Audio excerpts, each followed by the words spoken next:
days, counting all the ways I died.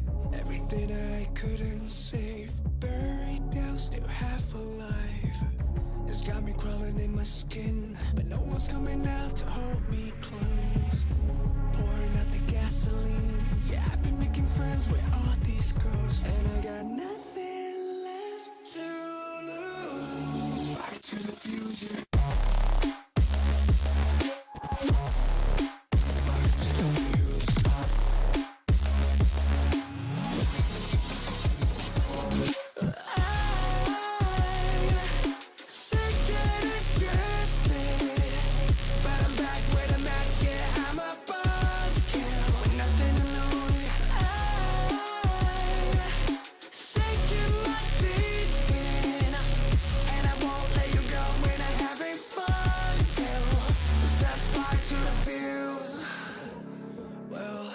Not me to turn and run. Met the bitter truth and I choked it down. Left a bad taste on my tongue, but my appetite's been growing now. I can see you crawling in your skin, but no one's coming out to hold you close. I'm pouring out the gasoline, so say hello to all my ghosts.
But I'm back with a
Welcome, everyone, to the Rift Legends Battle. We are here to see the best of EMEA compete, and my name is Stuart, and joined by the one and only, my best friend from across the ocean, Mr. Rafa. It's only been a few weeks, but hey, we're back again. Something about Wild Rift Magic is in the air these past couple of months, Stuart, because just over a few weeks ago, you reached out to me and you're like, Rafa, you're coming to Vietnam too for Wild Round Smash? I'm like, wait, Wait, how did you know about this? And then from there, we got to see each other for the first time in 3 years. It was a blast being in Vietnam alongside the other broadcast talent. Made some plenty of new friends, as well as reuniting with some old friends. And we get to continue some of that Wild Rift magic here for Rift Legends Battle, brought to you by the Wild Circuit of Rift Legends. yeah, exactly. It's going to be an exciting time. We've got a whole weekend of action today and tomorrow. Hopefully, we can get the bracket on your screen so we can see. So, basically, how this format worked is there was a bunch of local circuit tournaments throughout the multiple countries and regions in MENA, in the Nordics, in CIS, in France, in Spain. And they all competed, they all battled it out. And then we have the best of the best from each of them countries coming together for 1 weekend only. And then this weekend will be deciding the winner of the Rift Legends battle, which is an exciting €1,000 prize pool, but also you get to qualify for next weekend's Rift Legends Showdown, which is even bigger prize. You got the top 4 teams free from the circuit, which has been playing, and also more on top of that as well. But this is the bracket for today. We have 2 games, 2 best of 3s today, which will be fearless. We have the left-hand side first, which will be covering Poland against MENA, which is the 3rd game down, WS against NG. And then we'll be covering the top side of bracket for our 2nd series, France against the winner of Turkey or Hungary. So as I mentioned, Rafa, plenty of countries involved, plenty of players involved from around EMEA just to come together, celebrate Wild Rift, and I guess some bragging rights at the end of the day, which is always quite nice to see.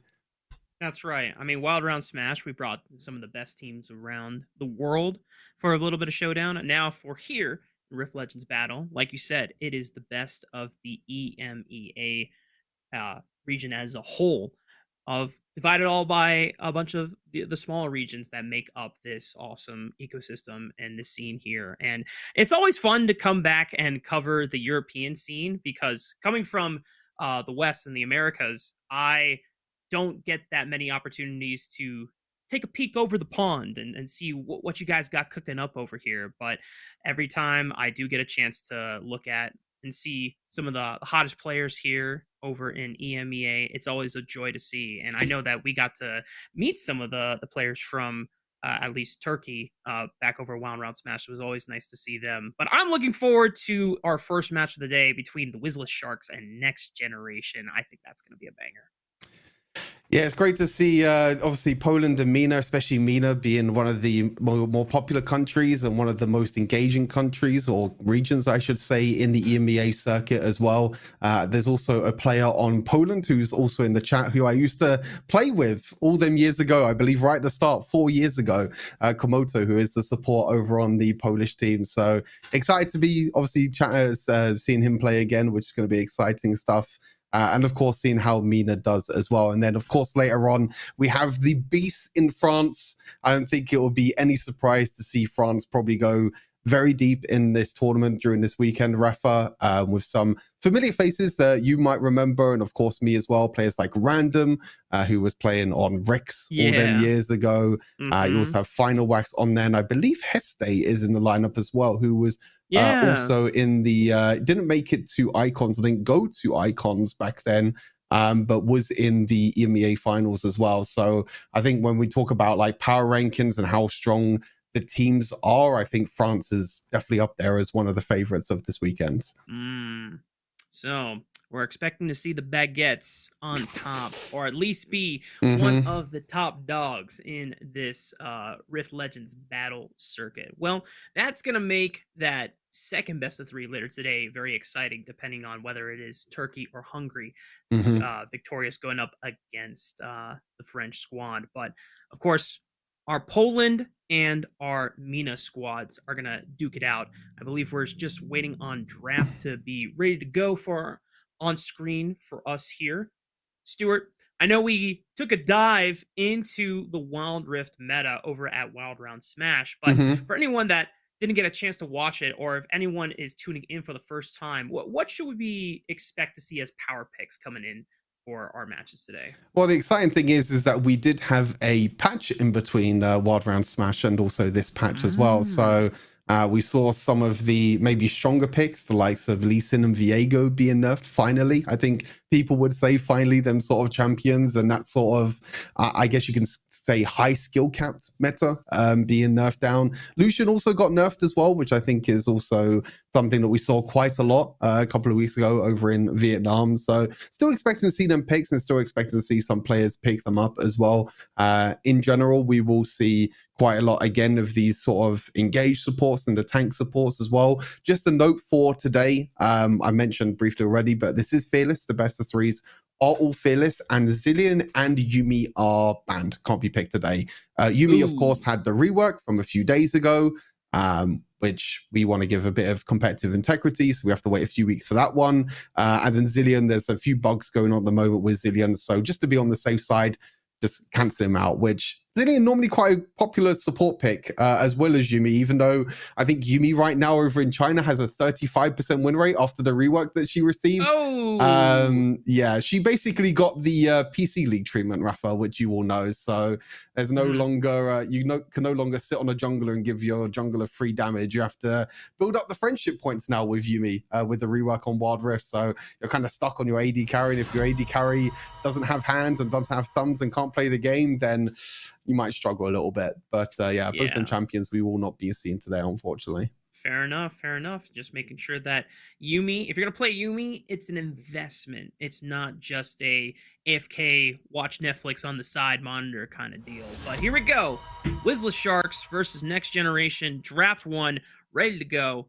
Not sure how fast we'll be flying through the bands, but Poppy, that is a pretty powerful champion to take off the board right away. We saw a Mm-hmm. lot of prevalent Poppy play over in Vietnam for Wild Round Smash. Yeah, Poppy and also Bard as well. Bard was also a very popular pick and one of the more engaging and more playmaking supports that you can definitely pick up and try and figure out ways in which you can figure things around. But yeah, Poppy very strong. We talked about, I think even during the 1v1s, the Poppies were very, very powerful in general. We Mm-hmm. saw the Mm-hmm. Poppies just dealing a lot of damage, but also being a tank at the same time. Akali being banned out as well, and we'll have to see what the next ban is going to be. Ezreal, interesting enough. So one of the safer AD carries being banned away. I'm just trying to remove some of the options there from Wizzless Sharks if they especially want to target or focus bot lane a lot early on. And Bessa being taken off the table, that's a good ban. That's a problem champion to deal with. She can get accelerated quite quickly with those item spikes. And once she has enough ability haste in her kit, she becomes too big of a deal or a problem to deal with. I'm just saying, Stuart, Aatrox getting taken off the table.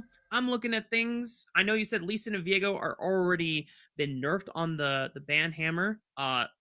Rumble is the one that I was looking at. That champion still does a lot of things extremely well, and in a archetype, as you called it, a battle mage or a kind of like a mage frontline, you don't see a lot of those that often in this meta.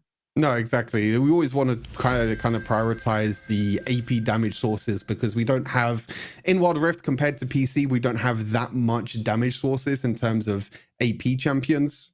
We don't really have a lot, so the likes of Rumble gets prioritized quite early on. Even someone like Jax, Jax again, a champion that has a lot of AP damage with his kit, with his ultimate, and even his third ability as well. Some people like to build him with a little bit of AP damage in there as well to help you with that damage source. But yeah, Rumble, a champion that again we saw quite a lot of, especially in the 1v1s. So I'm going to be curious to see if it's going to be the tank Rumble that we saw a few weeks ago, Rafa.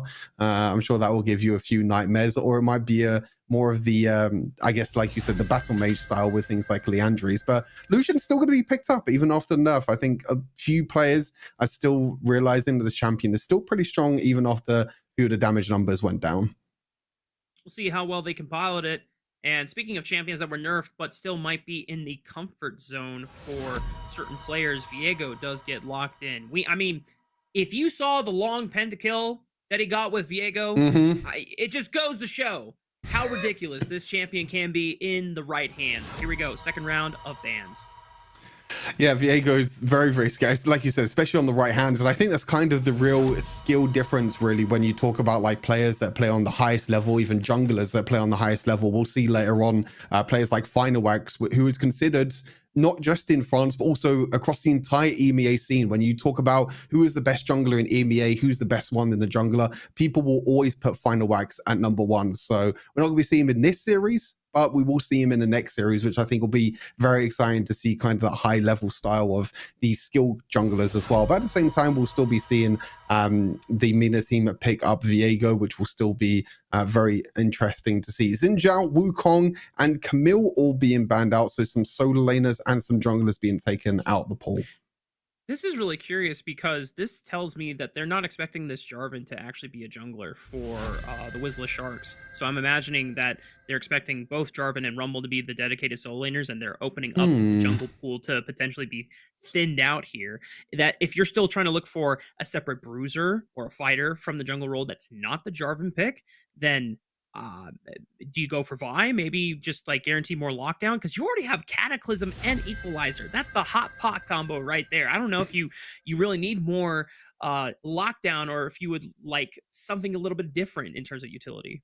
Yeah, I totally agree with you. I think the Xin Zhao ban is definitely a bit of a question mark for sure because you would expect this Jarvan to go into the jungle unless it does go into one of the solo lanes, which you don't usually see it too much, or you sometimes see it in the support in solo queue. But Renekton being picked up, which kind of guarantees there that we'll have Renekton and Rumble in both the solo lanes. So yeah, like you said, maybe a misban or something, maybe miscommunication there for the side of MENA squad banning out the Xin Zhao when you already have the jungler there. But Lucian Brom looks to be the combo in the bottom side. Brom, of course, going to do quite well into likes of Jax and Viego to peel away from Lucian. But of course, the double up passive from Lucian going to be very strong with Brom's passive to try and stack it up.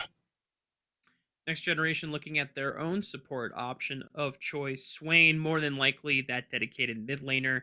When I'm looking at both compositions right now, Stuart, I am less incentivized for this Rumble player to go the tank route because if even though there's not a dedicated tank on the side of next generation, you think about how Swain likes to play in extended fights. If all he has to build is just armor and this Rumble doesn't build any effective magic damage, this Swain will never die. So you have to build more damage, whether it's the Leandries and the Riftmaker, or even like an Infinity Orb if you're really trying to threaten with a lot of critical magic damage and getting those critical spikes hitting up. But next generation do lock in that Nautilus there, so that gives them at least one guaranteed form of engage with the Death Charge, looking for picks with the hooks, as well on top of the Jax Counter-Strike. So both of these compositions side by side, Stuart.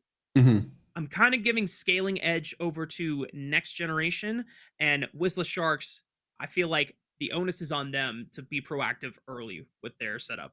Yeah, I feel like with next generation, they're playing a pretty standard like front to back comp, right? You have like the Nautilus in the front line, you have the Viego that wants to kill whoever's at the front first, and whoever wants to be whoever's right at the front, whoever's going to be that first person to try and take down. But we got no time to waste, Rafa. We're going to be heading into game number 1 here of our best of 3 between the Sharks and next generation. This is going to be Poland against MENA. So we'll have to see here what side is going to be cooking things up here. You'll recognize some faces here. I think Yami was a player from MENA who used to compete and still competes. Used to compete for quite a while over in the MENA scene, and also Heaven, a player that has been around the scene for quite some time. So it's good to see some players still sticking around, trying to compete at the best level here. But we'll have to see who comes out on top of this series. Hell yeah. I'm down to see faces old and new continuing to bring the best that Wild Rift has to offer. So far, we're getting a nice view of the Jarvan clear, which hopefully we can see some of the action that is happening on the bottom side of the map soon, as there is a big brawl. The worst already brought down to 100 HP.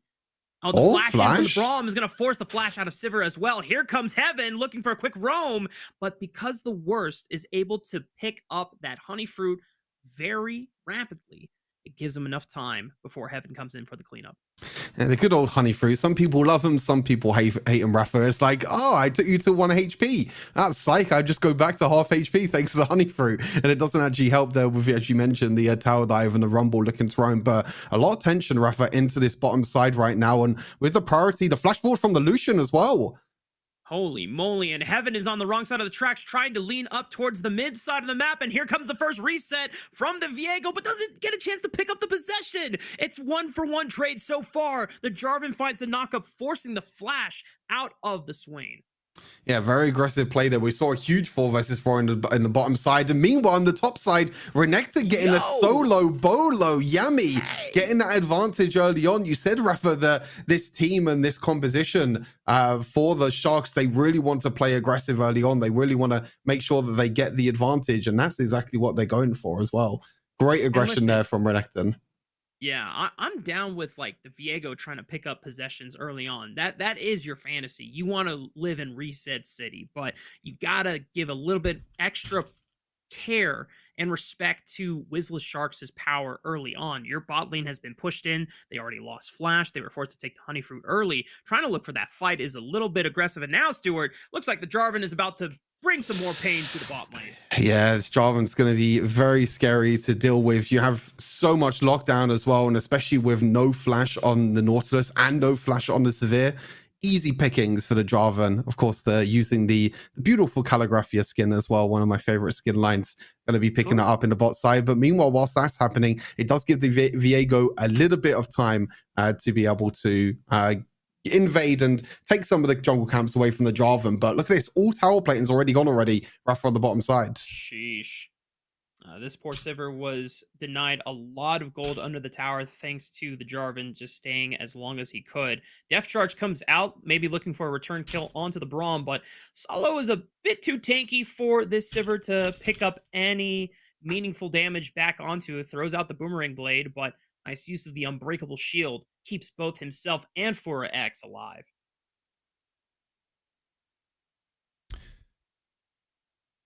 They're going to be keeping alive. He does need to be a little bit careful, though. He's going to try and go back to base. Actually stays there, to be honest, and stays underneath the tower. Tries to make sure that they don't get enough tower paintings, but Jarvan is here again. Still no flash on this Nautilus.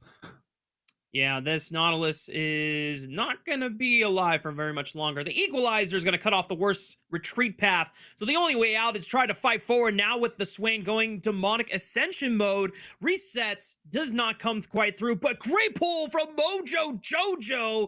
But the turret shot is just too much to deal with. And the worst cannot help finish off any other kills. Really scary there when the Swain comes ramping in and starts stacking up the ultimate as well. Of course, with the recent rework, you can keep on stacking up the ultimate, keep using it over and over again as well. And it was pretty scary to deal with for next generation. But in the end, it's going to be able to take one, but that's all he was able to take. But now they're going to look to try and prioritize, try and swap the lanes as well. You can see that Heaven actually rotating down towards the bottom side, giving their duo lane a bit of priority in the mid lane against that Swain. So now they're just going to have more opportunities to roam around and try and get priority over the jungle camps. Oh, flash bot side. Wow. Okay. Well, Heaven's like, all right, guys, you get this turret. I understand. My bad. I will not fight for this turret. I'll wait for my Braum, and then maybe I'll get a scrap. Maybe a smack roll of some CS. But first brick does go over to the way of the Sharks, thanks to the pressure they were able to put on the bottom side of the map. But let's see what next generation can find as a response, as now they're starting to focus and shift a lot of their pressure over to the top side of the map.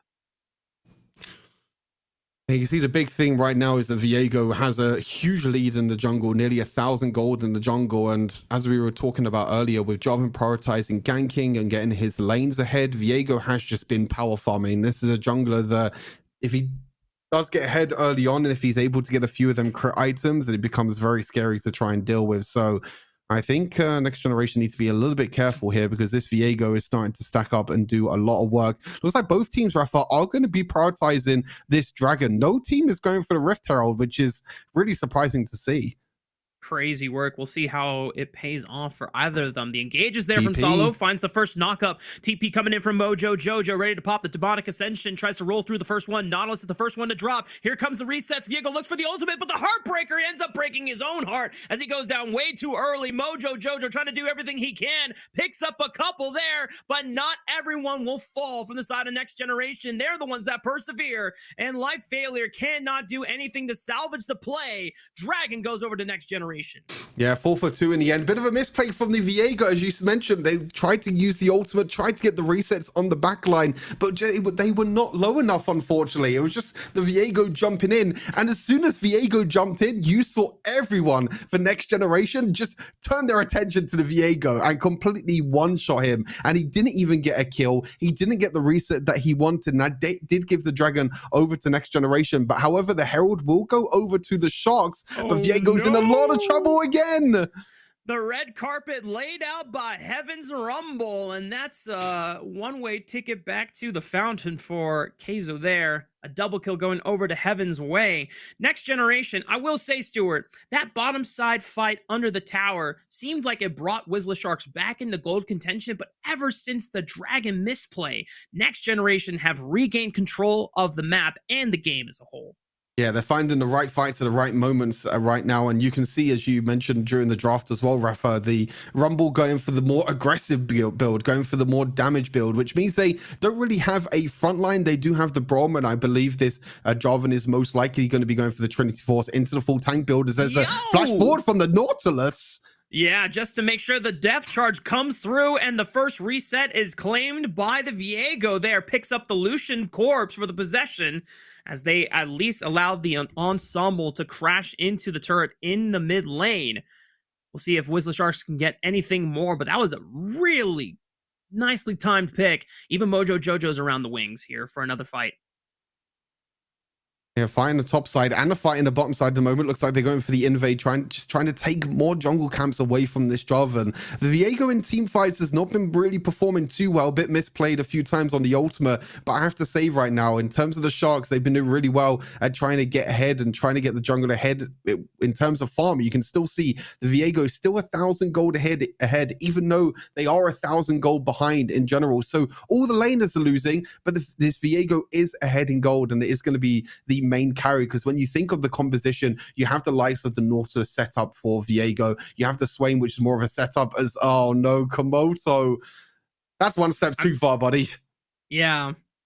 It's a thick shield, but he's got no homies right beside him. Meanwhile, it's Yami that is isolated by the Sharks there. Kejo making sure that he was able to pick up 1-for-1 on the map. The collapse comes in. The worst is able to back them up. Kejo already repositioned with a Heartbreaker. Good knock up there from the Jarvan, trying to set up the fight. Culling from the Lucian does a lot of damage, spraying with those Gatling guns, but Life Failure might have gone a little too far forward. Here comes Heaven for the cleanup, but Mojo Jojo about to just spray damage all on top. Finally gets taken out by Heaven's Rumble there, but that didn't look too bad for the Whistler Sharks in the end.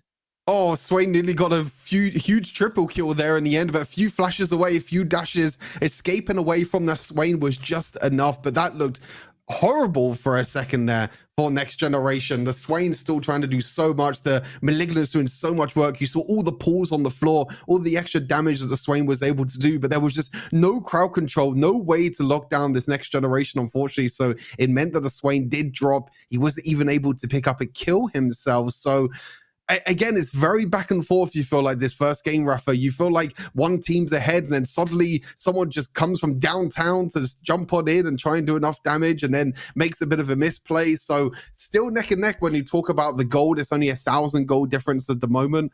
But like I said, the big difference again, still in that jungle, Viego is definitely going to be a highlight here for the Sharks to see if he can get into the backline, if he can get the picks. But I feel like the Sharks need to play a little bit more passive. They have a very standard front to back composition. They just need to kill the first person that's right in front of them. They have the Nautilus for the crowd control. They have the AoE damage with the Jax and the Swain, and they have the severe movement speed as well. So if they can use that to get this Viego and get one of the possessions from his passive, he can look to try and run over the team fight. Right. It's all about that single target burst, get that first reset going. I mean, you being an ADC main yourself, you can kind of relate Jinx being very similar in the fantasy that she wants as Viego, right? But with this, it's a Baron? call Hail Mary for the Baron because they don't give a damn about the dragon. And the Baron has gone down. I'm not sure who Got secured it in the stolen. end. Thankfully, Keijo was able to at least secure it for the rest of the team of Wizzless Sharks, but they have to retreat because here comes Jarvan looking for that Cataclysm lockdown engage. Life Failure willing to give his life for the Counter-Strike Sun, but actually picks up Lucian in the end. It's up to Heaven. It's up to the rest of the members of Next Generation to try and clean it up. Wizzless Sharks, they have the momentum on their side, and Heaven is pushed out. Reset City has been achieved by Keijo. Looks for the flash on the Heartbreaker, and he's on the hunt for Salo's Braum. And I don't think he's got anywhere else left to go. The movement speed should be able to line up the Spectral Maw. Doesn't find the rune. Maybe Salo gets out in the end, but it's a big win at the end of the day for the Sharks as Salo tries to bait him in for Heaven, but the possession is going to be claimed, secured. Keijo blinking low in HP, picks up the Braum body, and now Heaven is trying to run away and buy some time. The continued action is just astounding. Shutdown comes in from Mojo Jojo as he bolts his ult a second time, Stewart. We've been fighting this damn long in this game. This is Wild Rift at its best, baby, and it's only game one of our first series. Keijo trying to live through it at the end of the day, and he's finally taken down. It's an absolute fiesta, Rafa. There was so much going on. That was a full 2-minute bloodbath, but it was actually the Sharks in the end that picked up the Baron. I thought that Jarvan actually stole it, but I think it was actually the announcer saying that Jarvan got a kill instead of the Baron. So the Sharks get a huge lead because meanwhile, whilst all of that was happening and the whole fight was going on, it was the Sharks that were able to just jump down with all of the minions, take down so many of these towers. The mid tower and the top tower has gone down. The inhibitor towers have gone down, which means these super minions are now going to be pushing in. And what looked like Next Generation had a really strong lead in this game. It's Viego that's running over this party. The faith into this Viego has been rewarded so far for the Sharks. They got the Baron. They eliminated 2 inhibitors on the top side of the base. Life Failure trying to push his limits as much as possible before that equalizer finally came out, forcing the flash out of his Jax. But look at this. Sharks already pushing on the bottom side of the map. They're applying pressure in the mid lane. This is all that they need to do anyway. Yeah, exactly. They just need the super minions to do their work for them. The Jax is going to be split pushing in the top side of the map to try and make sure that he can push in them super minions and apply pressure whilst the rest of his team are just farming away. Viego's just like, okay, you guys can push the lanes. I'll just carry on farming. I'll just carry on getting the items that I need. And that's exactly what this Viego is doing. And 14,000 gold right now for this Viego. The towers, the inhibitor towers will be able to respawn over some time, but it is going to be a little bit more time until then. So the super minions are still going to be pushing in, but they're looking for the trap, Rafa. They spring it right on top of Nautilus. He tries to flash away. Viego is in nearby, but cannot do anything to save the Nautilus. The Death Charge wasn't even given a chance to be used there to look for a turnaround, and we're just 10 seconds away from the Baron spawning. Really important now, 4 versus 5 here for Next Generation. If they want to try and get back into this game, this is their moment, but they do have to be careful with that minion wave in the top side of the map. Rumble's going to clear through the mid lane. That top wave, though, with the super minions, Jax could just ignore this fight, and it looks like that's exactly what he's going to do. Instead of trying to force this fight, he's going to try and push into the base. They force the flash right on top of the Viego. They know that he's the main star, but big Mojo Jojo demonic extension stalls out the fight. Viego looks for the first reset, gets knocked up. He's gonna get brought critically low, but he doesn't go down. He gets the possession. He gets the knockup. Heartbreaker looking for another one. It's not gonna be okay, but now look back to the base. The base, Life Failure's trying to push it back in, but Heaven responds. He's got a homie in his back pocket as well. Life Failure cannot get it done, and the Wizzless Sharks are just pulled beyond the rift.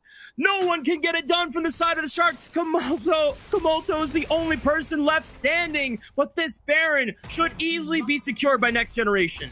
I was so close. The Viego got one reset, and he was so close to getting another as well, but he unfortunately missed his second ultimate. If he just landed that second ultimate, he would have been able to wipe that entire fight and potentially take the Baron. But that one misplay on the second ultimate, he got the one possession on Jarvan, he got the shield, he jumped on top of the Lucian, but then he jumped away with his ultimate. He didn't jump on top of the Lucian. That would have been enough to kill him in the end, but unfortunately not. And now it might be the Dragon Soul also going over to Next Generation, as they've already picked up the Infernal and the Ocean Dragon, and now the Mountain Dragon is on the card for them. And the Whistler Sharks are not going to take any chances. They do not want to give Next Generation an opportunity to win a fight and close out the game from there. Just going to wait, try and farm up a little bit more gold. As you've pointed out, Stuart, the only person that has a gold lead is this Viego. Everyone else is technically down gold to their counterparts, which is why everyone is trying to pretty much identify Viego as the win con from their side, but also Next Generation is doing their diligence to try and jump on the Viego before he gets a chance to get those resets. Yeah, look again, Rafa. Look at the top wave here for the Sharks as well. You can see that Inhibitor is going to be taken down into the top side. Renekton actually going back to base, and maybe this is the time for the Sharks to go in. Yeah, they just saw the Renekton recall, but the first kill is still on the side of life failure, and Viego doesn't find a reset. Next Generation in a 4v5. It does not matter to them. They are still that much better than the Sharks, as Jarvan looks for one more knockup onto the worst Sivir, and Whistler Sharks down to the last member. This should be game.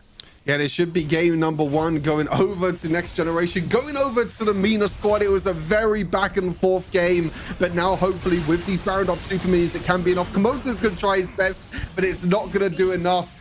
Next Generation, Rafa, what the hell was that game number one? It was an absolute fiesta from start to finish. So much fighting happening, so much back and forth action as well, and you felt like in the end Viego was going to be enough to carry, but unfortunately just not being able to get the resets that he needed and the damage that he needed in the team fights just wasn't enough. And like you said, Rafa, they knew that Viego was the focus. So as soon as he jumped in, everyone turned to the Viego straight away and took him down. What a crazy game to showcase just Wild Rift in general for game number one. That's the sort of action that we love.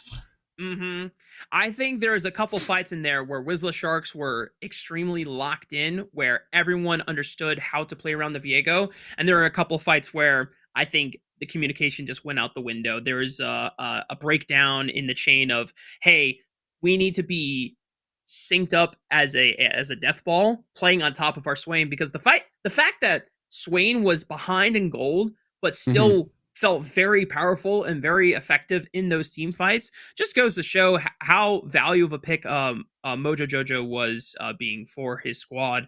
And I feel kind of bad because unfortunately at the end of the day, Mojo Jojo cannot solo carry fights. He is trying to set up for the Viego to get those first resets. And like you called out, Stuart, some of those executions, some of the micro came back to haunt Whistler Sharks at the end of the day. Yeah, exactly. The Viego in the end. I feel like the Viego was just a little bit too aggressive when it came to the team fights. You know, he was always looking to try and dive on top of the Lucian, try and get on top of the backline. Unfortunately, it wasn't the case, because every single time he tried to dive onto the backline, you had the Brom to try and deal with, you have the passive stab, you have the concussion, but then you have just so much mobility on the side as well of the Lucian just being able to escape. I think if they just played, as I mentioned, this front to back, where they just focus on the first target that they see right in front of them, you Nautilus ulti into Viego, just trying to one-shot that single target, and then you start to reset, and then you get to go onto the backline afterwards as well. Because the problem with Viego is if you don't get them resets, and if you don't get the possession, he becomes so much weaker, and he doesn't have the extra mobility and the extra tools in his kit to be able to carry in team fights. He's very squishy too, especially with the build that you go for. High crit, high damage, but no sustainability or durability. Like sometimes I know that there's a lot of like back and forth on what's your first item on Viego. Do you go for the Trinity Force so you have, you know, a little bit of durability and HP, or do you just go for the one shot, whether it's the Essence Reaver or the Collector, trying to get extra crit in your build because your ultimate skills off of crit as well. And if you're going to go for the high damage build, I think you have to be a little bit more patient. You have to let your team do the first round of burst rotations and opening spells. Let them absorb some of the big cooldowns before you go in, because you are much more fragile. You are a glass house. You cannot afford to just get, you know, taken out by a Braum knockup or a Jarvan Cataclysm or a knockup there. But because this is Fearless, Stuart, we're not going to see a Viego anyway for the second game. So now going into that second game of our series, what are some of the power picks do we imagine seeing being prioritized here? There's no Rumble. We know that things like Poppy, Akali, Camille were banned off the table, Xin, Wukong. So Xin might jump up in the jungle priority unless someone is brave enough to lock in the Lee Sin and say, I don't care about those damn nerfs, boy. Give me the blind monk. I mean, even in Italy as well, you know, we have to remember that Italy could also be picked up as well. Yeah. You forgot about your girl, didn't you? I mean, I had her ready on my phone. I was going to say, like, now, guys, when are we going to lock in the Nidalee? But the fact that we got Rumble and Swain on the first rotation, I imagine that they're probably not going to stack up on magic damage here. It'll be a next game. I think when it comes to next game, I think like Gwen might be higher prioritized as well. Again, we talk about kind of the AP damage coming in, of course, like you mentioned, with Swain off the cards already, with Rumble off the cards as well. It's about how you find kind of AP damage source in your team composition as well. Do you go for something like the Bard that was banned in game number 1 as well? You can build that a more aggressive style with a little bit more damage as well. It's really about how you're going to figure things out as well. But yeah, you can see down below the banned champions. I believe that is wrong. It wasn't a Riven. It was a Jarvan.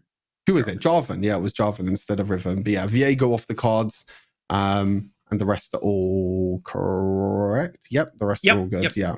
So just the Jarvan instead of Riven. But yeah, I mean, speaking of Riven could also be another champion that we could be seeing up as well. As you mentioned, the Lee Sin could be a very high priority. You just see a lot of junglers right now, which are very much kind of like full burst, full carry potential. There's only really a few out there like the Jarvan that plays this more, I guess, more tankier bruiser style, where you still go 24's first item, you still go for Conqueror for a little bit of damage, but you get items like Zeke's Convergence, you get the Radiant Virtue in there as well, just to help with survivability in the Cataclysm. Vi could be another one where her primary role is to facilitate plays and initiate, right? You are locking down one priority target with your cease and desist, but we've seen Vi's around the world, whether they go for Trinity Force and then full tank build, or if you're our friend from Turkey, you go full damage, trying to go for Trinity Force, Death Stance. You were trying to one-shot someone. I've seen a Serpent's Fang locked in too on a vibe. I was like, damn, this guy hates the AD carry. I respect it. You are going in and you're trying to rock him, sock him to death. You are looking for that 1-2 punch KO. Yeah, I mean, there's so much shielding at the moment in the game that, you know, items like Serpent's Fang and also Ocean Trident as well is just very popular on these AD champions and even bruisers. Same with the AP champions as well. You've got items like Bloodthirster, which are very core items for AD carries, giving you that lifeline shield when you drop low on health. You have things like the Gargoyle Stone Plate, which is going to give you a shielding. And you just have so many champions in general as well. You know, if you think of Rumble shielding, you think of Nautilus shielding as well. There's so much shielding in the game, and that's why some of these players go for something like the more damage burst style, like the Serpent's Fang, instead of the more tankier style, as you mentioned, Rafa. But we'll have to see coming into the second game if there is going to be a lot of shielding or if there is going to be anything else in the end for this game as we get into picks and bans. Game number 2. See if Bard gets banned again, potentially. Maybe. But while we wait for all the bands to come through, I just have to say this, Stuart. I'm going to get on a little soapbox tangent. I just want to say, Wild Rift, thank you for introducing Ocean's Trident. And League of Legends, if you're watching this, please bring Ocean's Trident to your game. Because anytime they have massive shielding and my AD carrier, my one AD damage dealer refuses to build a Serpent's Fang, I just want to FF. I want to cry. I find myself thinking, is Serpent's Fang good on Diana? Is Serpent's Fang good on Rumble? Like, do I jump off a bridge, or do I say, you know what? No, this is fine. I will bite the bullet and say I don't need the lethality in the AD as long as I can apply the shield breaker passive, because shields are annoying to deal with, and the fact that Ocean's Trident is available so that the burden doesn't have to be on an AD damage dealer, I'm a happy camper. Yes, sir. Exactly. I feel like you're just going to say that until it actually gets added into the game eventually. Just going to keep on. It's going to become one of them Twitter memes, right? Day one of asking PC League of Legends to add Ocean's Trident. Are you going to start going with that? You're going to start rolling on through? Fingers crossed. Yeah. 2026.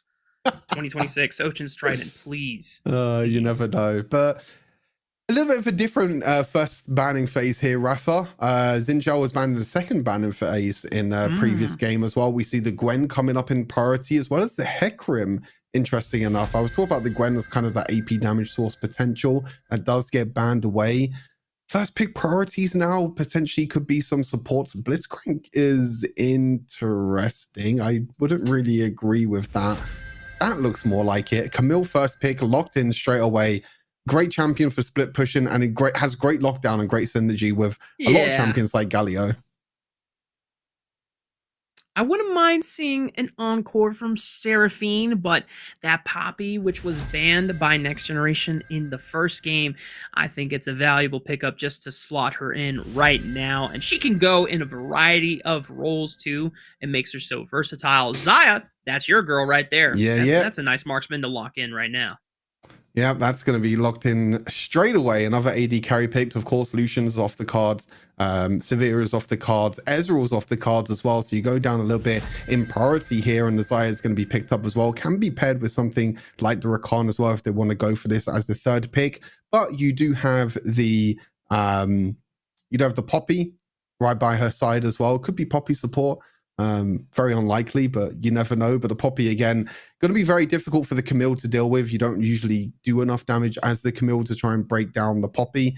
But on the other side, Senna being locked in, and Corki as well. So we're going double AD carry route in the bot lane, which is not something we see too often, Rafa. Normally the Senna is paired with something like the I don't know, like Nasus, if you want to go back like 4 years as an old combo, maybe something like even something like a Wukong, anything really, any bruiser that you can think of. But pairing with another AD carry is pretty interesting. Stuart, do you want to try Senna Aatrox one of these days? Does that sound fun?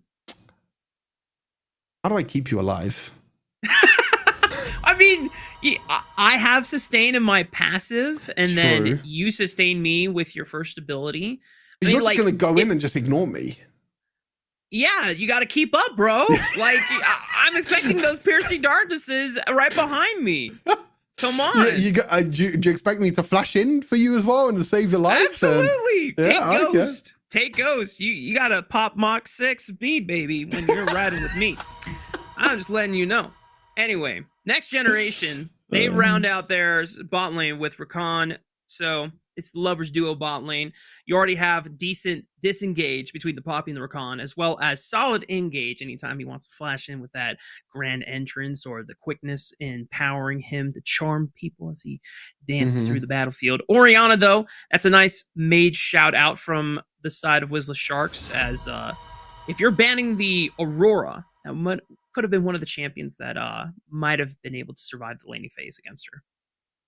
Yeah, you're seeing a lot of mages and a lot of AP champions being bowed out, and I'm trying to think of other AP champions that are really left in the pool right now, because again, you see both these compositions and you're just thinking a lot of AD damage, the Senna, the Corki, the Camille. It's only really junglers that haven't been picked so far, and Nidalee is still open. It could be a priority pick for one of these two teams if they feel comfortable on it, because both these teams do need a source of AP damage, because if you go up against someone like a Poppy and you're going full AD damage, then hey, that Poppy's just going to build Sunfire into Thornmail, into whatever armor item you can think of, and just stay alive the entire time. So it have to be some sort of AP priority, maybe Warwick. Akali was something that got banned in game number 1. That somehow sneaked through the entire banning phase. Well, that's your magic damage right there, Stuart. Yes, it is. And more. And some true damage. Yeah. So I don't think we're seeing a Nidalee for next generation, but it could be locked in maybe for Wizzler Sharks. I know Galio is going to be locked in the mid lane. However, that is a kind of tank. Come on. Tease. Are they listening to the stream? This has got to be propaganda right here. They're playing to my emotions. Hey, they still got a chance to lock it in. Maybe they're thinking about. Yeah, I mean, Galio will be a great way to follow up on the Hextech Ultimatum, as you already highlighted or teased earlier in the draft. Hey, that's not real. That you don't have that in your game yet. We don't have this. What is this? I think production is trolling us. I'll take a Lee Sin. Yeah. I'll take a Lee Sin. I'm okay with that. This does put a little bit of burden on the Galio pilot, which is I think it's gonna be Mojo Jojo, to build a little bit extra AP, not just full tank on this Sentinel here. We got teased a little bit there, Refa. That's production just trolling us, I think, for a second there. No. He's what even is his name again? I can't even remember his name. Zahen, that's the one. Yeah, we don't have that, unfortunately. Not yet, anyway. Not yet. We'll be. It's okay. Aura. You guys That'd be are fun. Wild Rift is going to get its own champion that League won't have for the first time ever. Bam. That is pretty fun. Bam. Why bam? But it is going to be that Lee Sin logged in the end. Looks like it might be Ambessa Jungle for next generation. So a pick that we haven't seen for quite some time. I don't think Poppy Jungle is going to be locked in. I think it'll be most likely Ambessa Jungle and then Poppy and Akali as the solo lanes.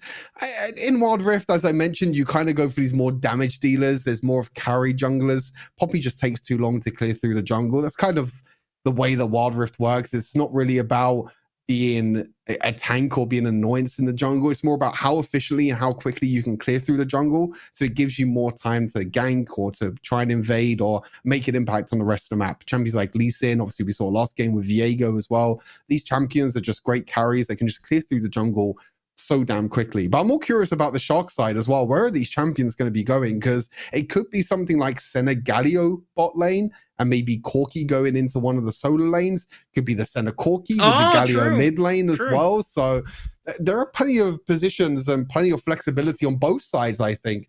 But we'll have to just wait until we get into the game to see where they're going to slot in. Yeah, I didn't even consider the Corki mid lane option, but that's a good shout. Senna Galio, that's a solid way for the Senna keep the Galio sustained pretty well and doesn't get bullied out by Zyra Khan as easily. Getting updates though from production that a lobby reset has occurred, so we're just trying to speed through the process and get the green light on recreating the lobby and getting our players back into game and starting the second one of the series so far. A reminder, Next Generation is 1-0 in our best of 3. One more win puts them ahead in our next round of the bracket. If Wizzler Sharks takes the game, then we go to a third game. Do or die. Yep. Best of 3 is this time around. No turning back. If you lose one game, then you're already on the back foot. And that's exactly what the Sharks are. The Sharks are on the back foot. They're not hunting anymore. Well, they will be hunting this game. They'll be making sure to try and hunt down the Next Generation to try and take them down. But I think in terms of team compositions as well, I really like Next Generation's draft, though. I really like the Zyra Khan, of course, a very standard, very healthy bot lane duo. Of course, you have the Poppy as kind of your frontline tank as well. And then the Akali and the Ambessa are kind of the jewelers, I guess you can say, or like the assassins that are going to try and jump straight onto the backline. If you think of champions like the Senna and the Corki, for example, these are two very squishy champions that are going to be big threats for the likes of the Ambessa and the Akali to jump on top of the backline. It's going to be interesting to see how the Sharks are going to try and defend the likes of the Corki and the Senna. Will Lee Sin have to use the kit defensively, try and kick the Ambessa away, try and kick the Akali way. We try and use the Hextech Ultimatum more defensively to try and help the likes of the Senna and the Corki, which I'm a little bit scared of, to be honest with you. Having 2 AD carries and having these 2 range champions against the likes of the Akali and the Ambessa, it's going to be pretty difficult to deal with. Yeah, and I'm even more scared by the fact that they willingly locked in such mobile champions that have dashes, into Poppy. Yeah. Like Steadfast Presence says, yeah, screw your dashes. You're gonna sit down right here. Hold this L right now. And it's all about timing. And obviously, the onus of execution is on Poppy to be able to actually hit the Steadfast Presence timing correctly and anticipating when those dashes are going to come in. But still, that always makes me a little bit anxious if I am the Lee Sin pilot in this scenario here. And even though you said that Poppy more than likely will be in the solo lane rather than the jungle, if I'm trying to gank for my Camille on the top side against the Poppy, I'm less inclined to, just because of the outplay potential that the Poppy has under her belt.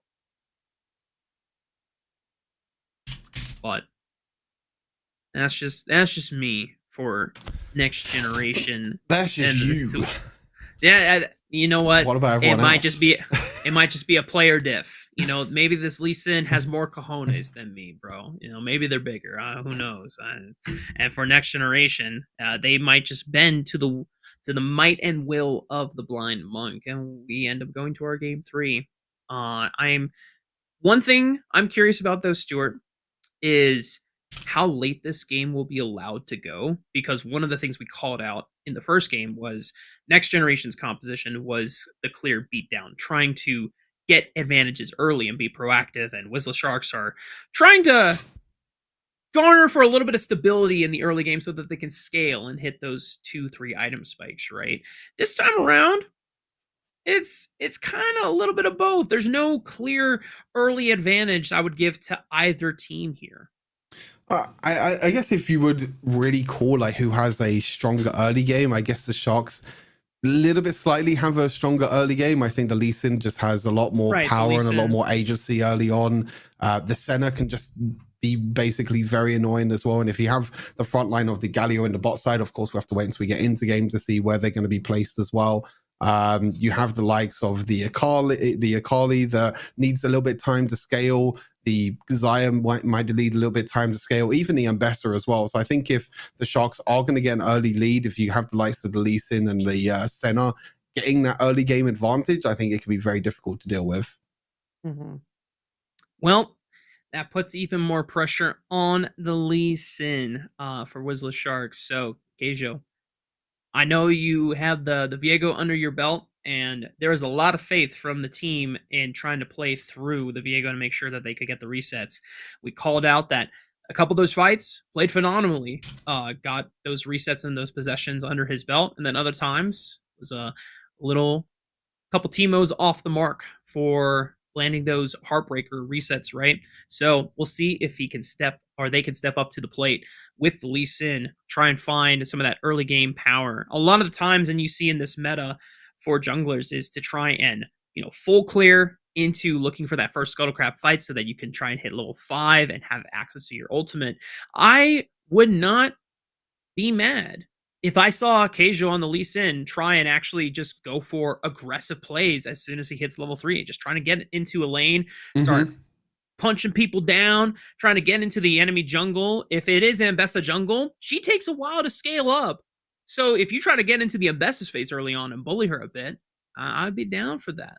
Oh yeah, you just want someone to jump in. You want someone to start these fights for sure. Someone to be the aggressor as well. While we wait, actually, someone in YouTube chat said had a question: who would we call the GOAT of Wild Rift? Who would we call like the Faker's counterpart here? I guess there's only one name that comes to mind, right? Long. Yeah, Long. Yeah. I don't think that's any surprise to anyone, really. I mean, to be fair. Long was our Icons MVP, tournament MVP. He was also the finals MVP, and at the time was considered the best player in the entire world. I know that in the years after, for the WRLA, Season 1 on run from KBG was the finals MVP, and he was a mid laner, so like that might be more a direct comparison. True. I also remember from the first international tournament, Horizon Cup, Z was like someone that was on everyone's radar from the mid lane. Hueba, also another fantastic player that is like considered in not the GOAT, but one of the best of all time. And he performed pretty damn well at this past Wild Round Smash. He pulled out his trademark Fiora Jungle. Yeah, that's real. Fiora Jungle. And brought his team back to a game 5, and then they won. So but I think Long is kind of like high up on everyone's name. Yeah. Go to best player of all time. Yeah, I guess it's kind of difficult. I guess there's like multiple names, right? We haven't really had a player that's like kind of dominated, I guess, for that long. And it hasn't really been too much to be able to dominate for that long, I guess, as well. Because obviously Wild Rift is still, I wouldn't say a new game, but it's still quite fresh, you know. We still only obviously just had the 5th year anniversary, so still quite new. Hasn't been around as the same, you know, however many years PC League has been around now. But finally, Rafa, after enough yapping, we are finally ready to go. We are in game. Professional yappers doing our jobs once again to buy time until we get into the game. Let's go, baby. Wizzla Sharks, Keijo. Oh, I love this strat. Going for the second ability level up first so that he can immediately throw down a control ward in front of his red buff, and then blitz over to the top side of the map so he can get his full clear start all the way to the bottom side of the map. He's a knower. All right, I have a little faith in Keijo's Lee Sin for this second game. Yeah, it's going to be the Senna and the Corki bot side as well. So we were thinking, you know, is it going to be the Galio? Is the Galio going to go into one of the solo lanes? Is it going to be potentially the Galio going bot side with the Senna? But no, they are going for the double AD carry setup in that bot lane. So a lot of early aggression and priority is going to be on the bottom side here for the Sharks to try and shut down the Zyra Rakan early on. I wouldn't be surprised if the Lee Sin does give a little bit of help down here as well. If you see both the jungle paths, and Bessa is pathing up to the top side, and Lee Sin is pathing down to the bot side. So once the Lee Sin gets level 5, I wouldn't be surprised if they try and look for a dive or a little bit of pressure down in this bot lane. You can already see that is the at least goal for the Corki and the Senna. Try and take some chip damage off of Fura and Stalo's Zyra Rakan duo as much as possible so that the execution from Keijo on the Lee Sin is that much easier. And Mojo Jojo should be hitting level 5 around the same time from the mid lane, could easily assist with that hero's entrance. And because he went for the electrocute, I'm anticipating this is going to be a damage high burst Galio coming in. I think there's definitely going to be a lot of damage coming in from the Galio, which is pretty interesting to see that we're still going for the burst damage style.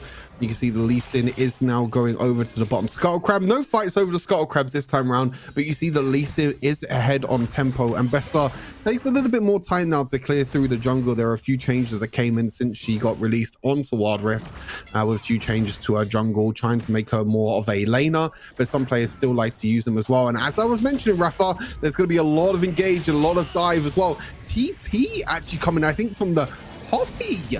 So he just completely gives up, and now they engage.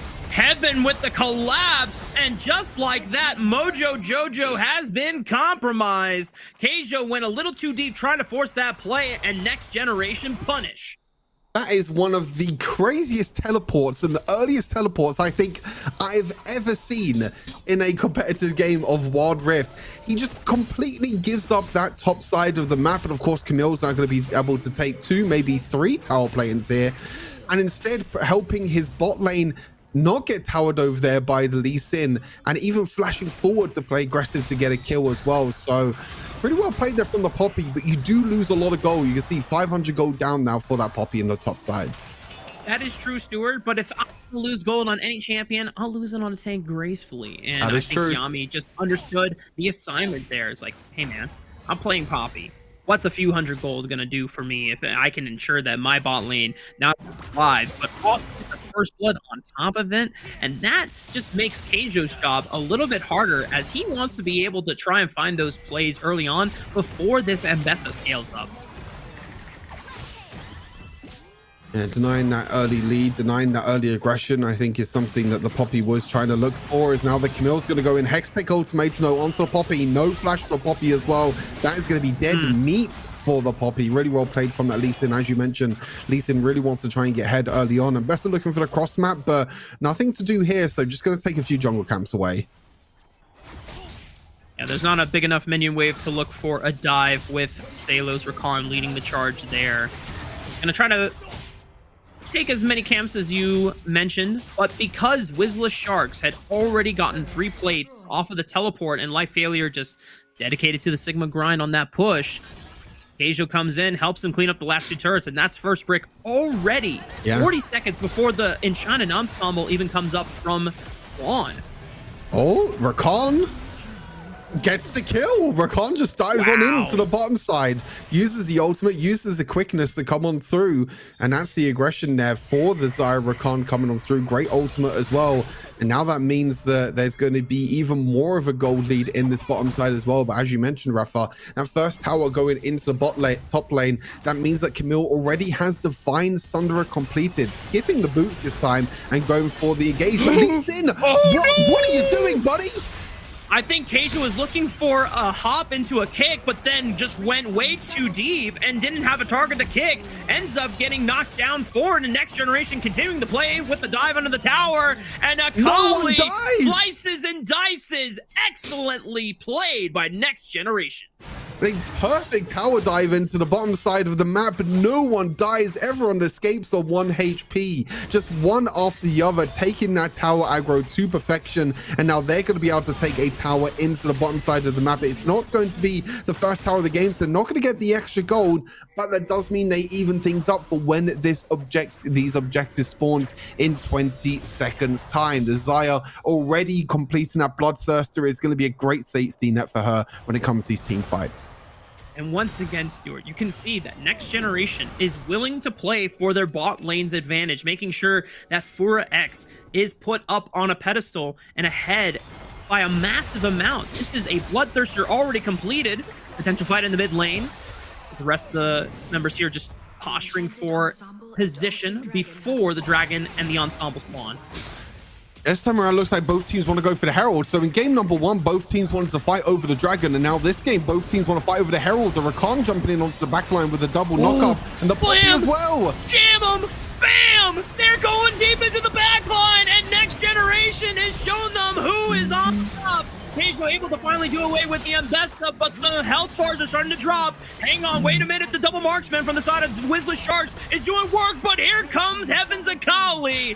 And before he goes down, takes the Corki with him. Keijo tries to jump back in, looks for the Sonic Wave, dashes back and finds it, but it's all on the 4X's Xayah to try and clean up the pieces here. Doesn't have that much HP to work with, so has to run away from the setup, but tries to line up the feathers. The feather blade call is not enough to take him out, but gets out alive, and Yami is now on the chase, but gets rooted up by Senna's second ability. A 4-for-4 trade, and the fight lasted for so long that the Poppy came back alive and was able to go straight towards the Rift Herald in the end. But I think the Rift Herald in the end did go over to the Corki, so Sharks did pick up the Rift Herald. It was a 4-for-4 trade, and I felt like this is kind of the same pattern as what we saw in the previous game, Rafa, where both teams just want to fight, and it just comes down to the micro of how well these players can play with their champions and how they know among their limits of how to play these champions. And overall, it has looked like Next Generation are the ones at the moment that are coming out ahead in these fights. Xayah is 5-0-4. There's one champion you don't want to get ahead. It's my girl Xayah. Woo! And Keijo comes in, says thank you for the leash, yoinks away the Dragon, does go down for it. Yami is holding off 3 while Mojo Jojo trying to hold up 3 on his own. Big knockup with the Keeper's Verdict. Hextech Ultimatum tries to hold 1 in place, but here comes the rest of the ensemble from Next Generation trying to push through the front line. Life Failure falls, and Heaven is still on the chase. Worst trying to keep his distance. Here comes another slam jam from Yami as he tries to find the wall collision, but it's not enough as the worst is not the worst. He's the best right now in the Rift as he holds his own against Next Generation.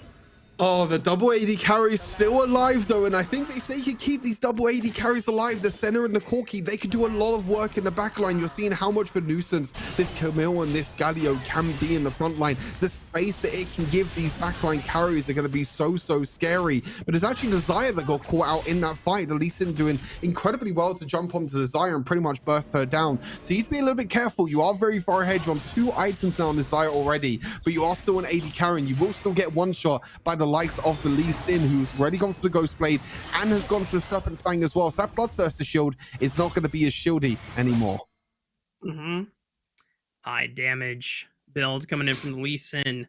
Almost looking like my solo queue games. The only difference here is that he's going for the standard Conquer instead of the full-on first strike keystone, but just making sure that he can at least have consistent damage. As Fura picking up space on the top side of the map. Life Failure looks for that slow with the tactical sweep. Rest of Wizzler Shark starting to sink on in. Great entrance into the knockup there from the Ambessa. Hick tries to stall out the fight. Keijo goes back in, not able to take out the Ambessa quite yet, but the Ignite finishes the job. Yami tries to buy space, but Fura has already been taken out of the fight. Keeper's Verdict doesn't hit anyone, and now Yami and Salo are just trying to run away. Heaven is thinking about a collapse onto the top side of the map, but Wizzler Sharks are happy that they won that fight.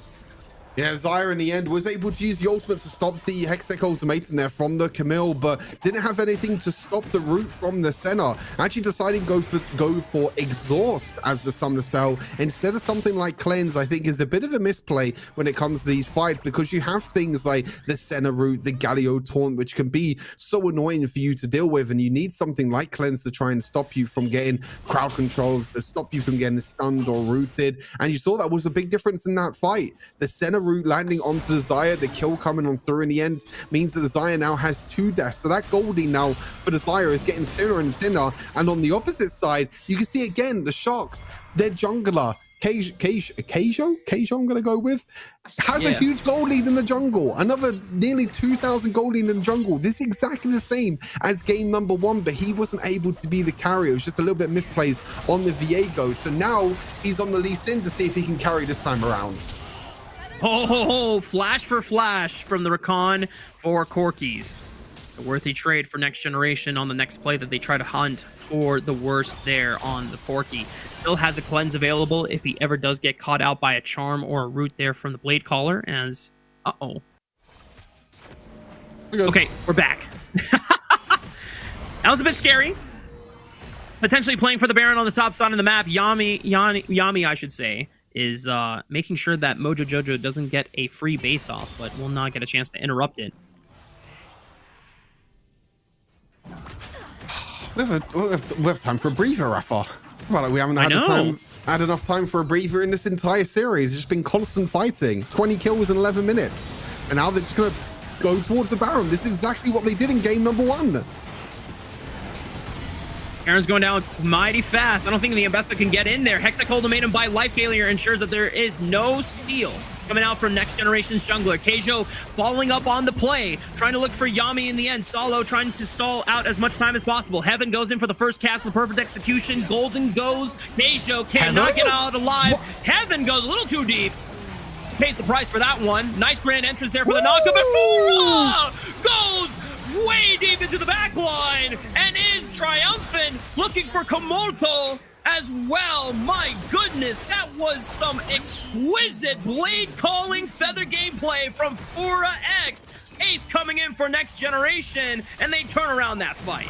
Yeah, brilliant turnaround there. They did lose the Baron, but of course the Baron buff is still going to be there, even though all members of the Sharks did die, but the Baron buff is still going to be there. So you still see every single lane is still going to be able to push in there. But actually, Yami did really well on the Poppy, actually knocking away both the Corki and the Senna, gave Next Generation a huge advantage in this fight. But unfortunately, the likes of Heaven and also the Ambessa just diving a little bit too deep, unfortunately, and now they're going to be able to take the Dragon as well. All objectives are going the way of Sharks. Ooh. Dragon secured for the Sharks, as you called out. Mojo Jojo, despite being a very bursty boy, he's not a tanky boy, since this is a lot of damage build and not that much durability. So that Galio did get popped like a balloon. Life Failure looking for another engaged potential onto Yami. Hextech Ultimatum at the ready. Will not pull the trigger.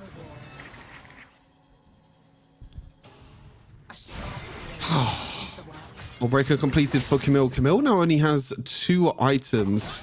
A lot of these players only have 2 items at the moment. You see something like the Ocean's Trident, your favorite item wrapper, being built on the Galio to try and stop again some of this shielding. Ocean Trident as well for the Akali. So plenty of anti-shields on both sides of the rift here to try and stop the likes of the Bloodthirsters coming on through. Also the Goggle Stone Plate for the Poppy as well. Now it's going to be about positioning in these fights. How do you position these fights, and are you able to catch anyone off guard? It's kind of where Senna can really get her advantage, really, with the mist, with being able to go invisible and trying to roam around the map. Going for more invades as well, but Lee Sin again, nearly 12,000 gold lead Rafa on this Lee Sin. We've been seeing in these fights, but it's not really the Lee Sin making a difference, it's the AD carries. Lee Sin goes in and causes a lot of disruption, and unlike the Viego from game 1, if he doesn't find resets, that's okay. Lee Sin, if he can pop one target and just occupy a lot of attention from next generation, you've done your job. And then the Worst and Amolto get to live out their lives, being able to just free fire, while next generation have to problem solve for the second half of the fight. Life Failure, you want to tango with Yami. He does have backup coming in, but there's another fight in the mid lane as well, but Keijo able to distance himself beautifully on that one. Keeper's Verdict punts away one, doesn't get a chance to flash over the wall, but it doesn't matter. Poppy is way too damn tanky for the Sharks to take down. Camille ultimate used, but also Poppy's ultimate used as well. So it's just a 1-for-1 for trade at the moment. But the Poppy does have teleport if he wants to teleport back into 5. But no, he's not going to teleport back into the bottom side because that Baron is up in 5 seconds, Rafa. This Baron buff is going to be so important. I feel like the Sharks have done very, very well at playing around these objectives. Of course, the first game, they got a lot of the Dragons. The first game, they also got the first Baron. In this game, they also got the first Baron. But it's been around these team fights. They've been a little bit lackluster, unfortunately, and these team fights have been a few misplays, but around the objectives they've done great so far, and they are looking towards this Baron again, but this time they don't have the same priority, they don't have the same control as what they have done in the previous games. And it's so hard for Sharks because even though this Lee Sin has a nasty advantage, or has had a nasty advantage, you look at next generation's highest gold income, and it's on this Zaya. 4 items, by the way, with a stasis enchantment as well. How do you kill this Zaya effectively when the rest of your team is not even on 3 items as a whole? Yeah, it's going to be very scary. And of course, Zaya has that survivability as well. So not only are you dealing with 4 items Zaya that's going to be able to do a lot of damage, but also survivability as Poppy looks for a solo bowler kill on the bot lane. But I'm not too sure that's something we want to do against the Galio that has full damage. And now even the Corki is down here. But the Baron on the other side of the map might get started off here. I mean, Yami might go down, but that does not matter. He's done his job. He's pulled attention away from the Baron side of the map. It's still a 4 versus 3. And Ambesta secures the Baron. Keijo gives his life, trying to go in for the play. Can't get it done. Life Failure is the next one to fall. And Fora X reigns sovereign over this entire rift as next generation peel and prawn away, ensuring that not one threat can get in from the Sharks. And next generation are going to try to push it into the base.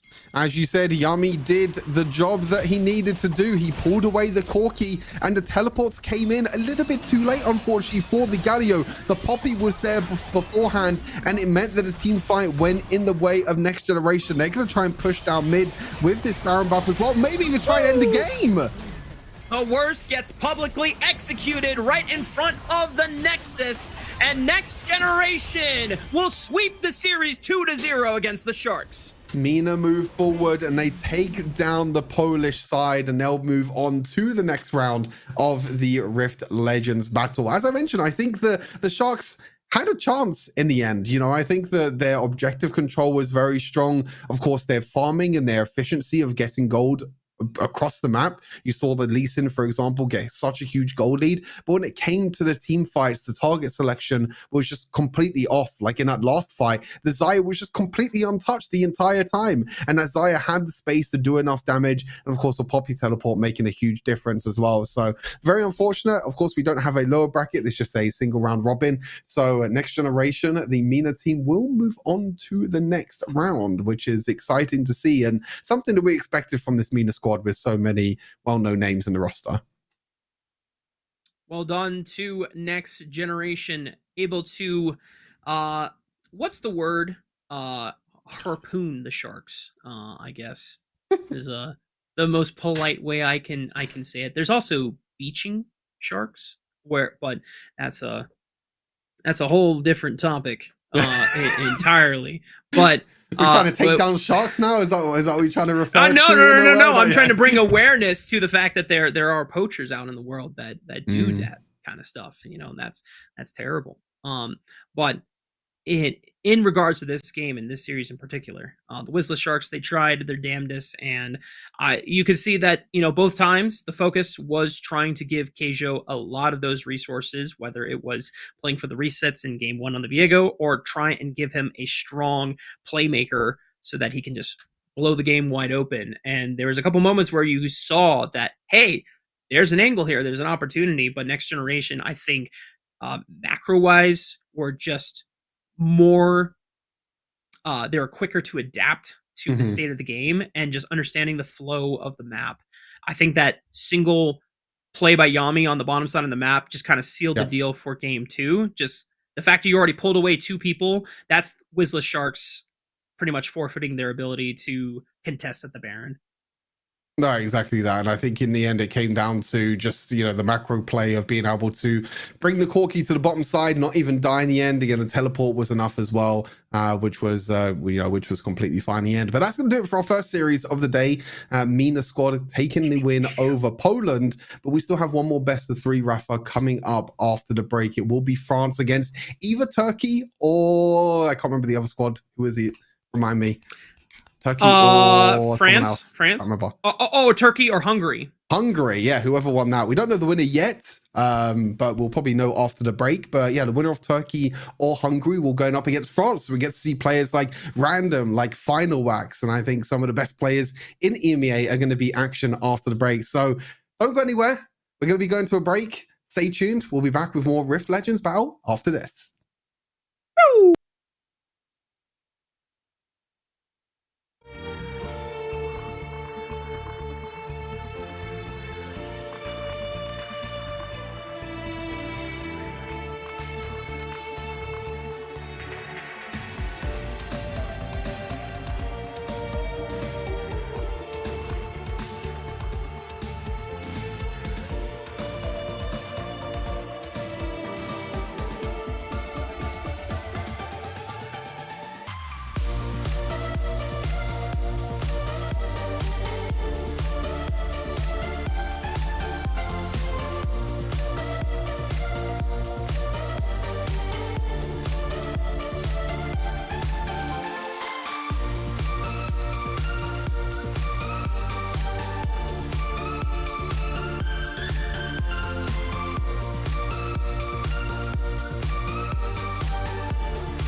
Welcome back, everyone, to Rift Legends Battle. We're getting ready for our second series. It's still me, Stuart. It's still Rafa. To my left, right. I always get mixed around with these cameras to know who is where and where I'm pointed to. But Rafa's still here as well. That's right. Yeah, we're getting ready for a second series. This series, I didn't realize how stacked Baguette's lineup was until I realized and I clicked on their Discord names and I was like, oh, they got some pretty. They got some pretty crazy powerhouses on their team. Yeah, once you started mentioning names like Random and Lonely Kid, I think there is a Hest in there as well. I'm just like, oh, well, this team is legit. Yeah.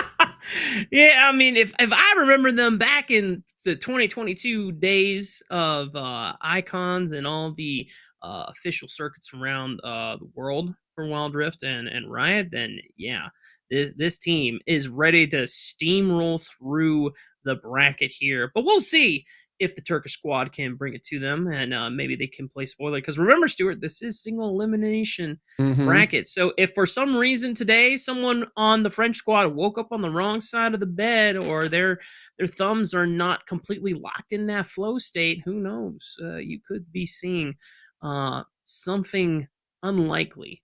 You know, we're gonna heavily lean on the unlikely side of things, but yeah, definitely would be a big upset. You feel like, just because the names that are coming on through here for the French side. But as you've seen on screen, updated bracket in the end, we briefly saw there. We actually don't know the result of Spain versus Nord right at the bottom side, because that was the only game that went to all 3 games and the rest of the games were all 2-0. So not too sure how that one went. We'll have to maybe check a little bit later on, or maybe we can check tomorrow. If you do ! bracket in the chat, you'll be able to get an updated bracket over on the tournament website. So yeah, getting things ready here. Yeah, I'm just going to say names for Baguette. You got Patrez top, Final Wax jungle, Random mid, Jash AD carry, Heste support. Woo! Yeah. How do you come up against that? I mean, I don't know. Like, I've been following some of these players for so damn long, and they've been playing the game for so long. They've played, every single one of them has played at the highest level. I think it's a difficult ask. But Turkey, on the other hand, do have Lonely Kid, so they do have, you know, the little Lonely Kid still playing up in the Baron lane as well. So there are still some names on the Turkish side, but yeah, there's going to be definitely a fierce and feisty battle to commence here once we get into draft, which we should be going into relatively shortly. Stuart, how come no one has locked in Rel yet? Do they not like Rel? I guess we don't like Rel in Wild Rift. Have you played with Rel in your solo queue games yet? No, I haven't played I played like 1 or 2 games of Rel, so I haven't been able to test her out too much, but I think it's probably just the case of knowing really how to play the champion, and I think knowing the limits as well, because the limits of the champion, I think, is the big thing. Is there goes Nidley. Goodbye. Well, okay, so one thing to note in this, okay, sad. Dandelion is Patrez. Don't ask me why these people change their tags in Wild Rift. They change it every single time it's available. I think in Wild Rift, you can only change your name once every month.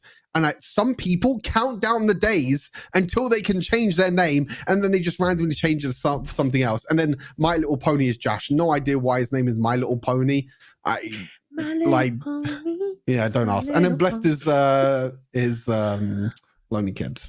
So yeah, we have some pretty powerful names over on the French squad on the blue side. But yeah, Nilim being banned away, something that you're not happy with to start things off, Rafa. But Nautilus and Vi, the next 2 bans as well. But yeah, I'm really excited to see the Baguette squad. They're always a team that have been, you know, these players have competed in EMEA even after Icons, even after the competitive circuit and things like that. They've still been competing in EMEA for such a long time. It's still good to see them still going in the big 2025. That's right. AG continuing to target some supports, just trying to eliminate the playmaking potential from the Baguette squad over on the blue side. Will they continue to ban out the jungler here? Who knows? Might be the case if they are just trying to target specifically the star player over on the Turkish squad. But is that a real ban? Hang on. Yeah, I'm Hang not on. too sure if it could be tight. Oh no, there we go. No, there's the Akali. There you go. That's There's a the real real ban. Yeah. You didn't know if they were like target bans or something, or if there was anything else, but nope. It's an Akali. It's an actual real ban, Rafa. Don't worry about it. And AG could continue going down, ban the support train.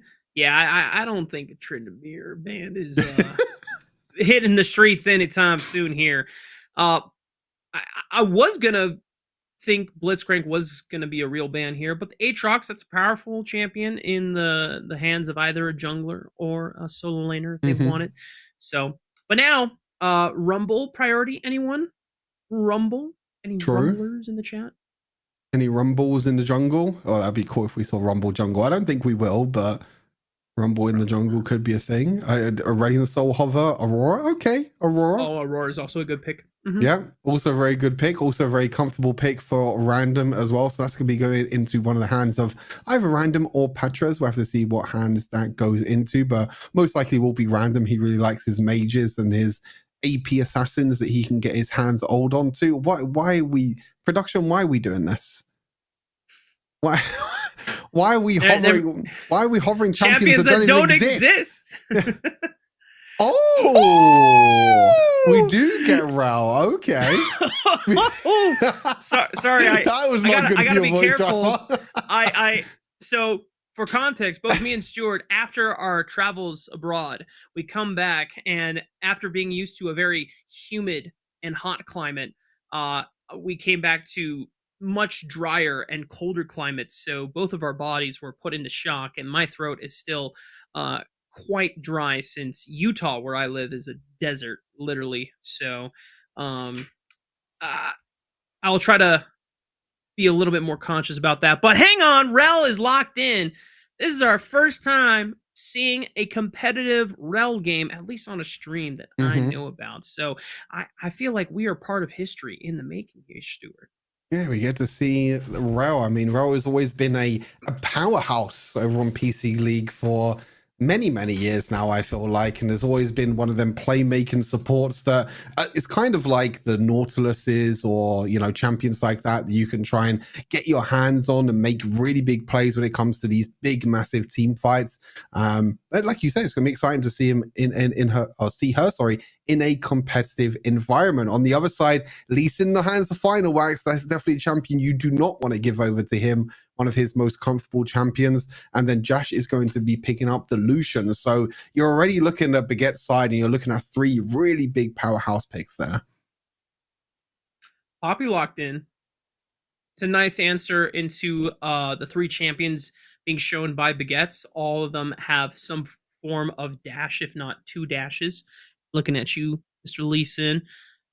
Going to see if they can put a stop to all that mobility with that steadfast presence. But if I am AG, I really want champions in terms of their damage or follow-up that are AoE, because that will synchronize beautifully with that Magnastorm engage from the Rel. Otherwise, Rel is going to be a great champion that can engage and set up fights for you, but I feel like it will be a missed opportunity if all AG locks in damage profile-wise is single target burst. I want some AoE in that pot. Some AoE to follow up the Rel. I guess you do have the Ezreal, but Ezreal's not really going to be able to do too much, I guess, in terms of the AoE damage. Rumble would have been a good pick, but that gets banned away straight away. They spotted it. Yep. Yeah. And the good thing about Baguettes as well is they already have their AP damage source with their Aurora, so they don't really have to worry too much about that one. Brand ban is a little bit interesting. Maybe they just want some more AP damage sources out. I'm thinking of like Mordekaiser is still open, Gwen is still open. I think that was the other pick that you can ban away, and that is going to be banned away. So Baguettes, again, understanding why they need to focus and what damage source they need to focus, which is exactly that. And now it's going to be side of AG now, trying to figure out what they can do here to try and get a little bit of the AP damage source out. And Twisted Fate would be quite interesting. I don't know if I would be a fan. Like, I get it. There's a lot of slippery champions. Okay, there you go. So I could see that they are trying to find a champion that could give them some single target point and click lockdown because it's a lot of slipperiness from the 3 champions that Baguettes have. But the Rise at least has and boasts a lot of AoE damage if you start racking up the spell fluxes into the overloads there. So I like that adjustment. Yeah, you do still have the single target lockdown as well from the Rise, which I think is great. But you have that option, as you mentioned, of like you have the AoE damage that can follow up from the Rel, but also you have that lockdown if you want to follow up from something like Poppy or something like Rel engaging. Leona going to be picked up here for Heste. So very aggressive support into the bot side. We talk about the aggression and the playmaker potential of someone like a Rel. Then you have someone like Leona on the other side as well, which just gives you even more aggression, even more craziness.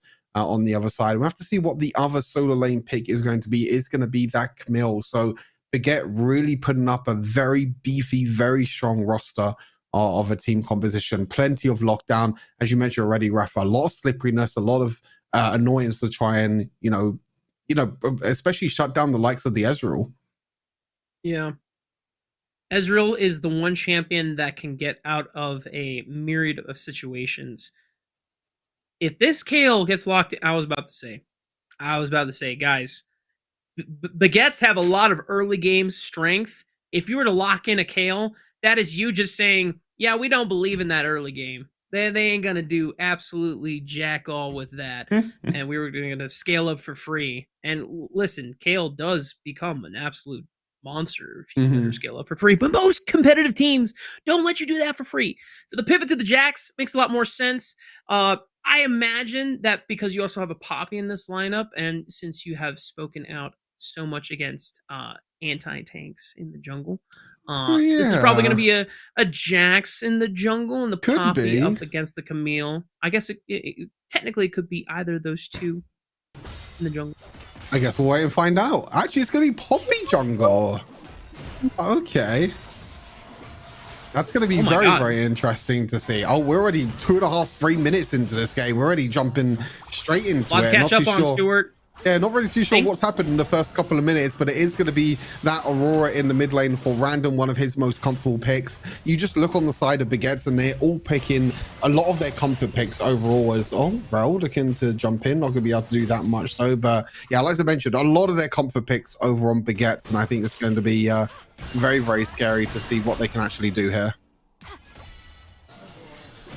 Thankfully, no First Bloods have arisen from the first 3.5 minutes here.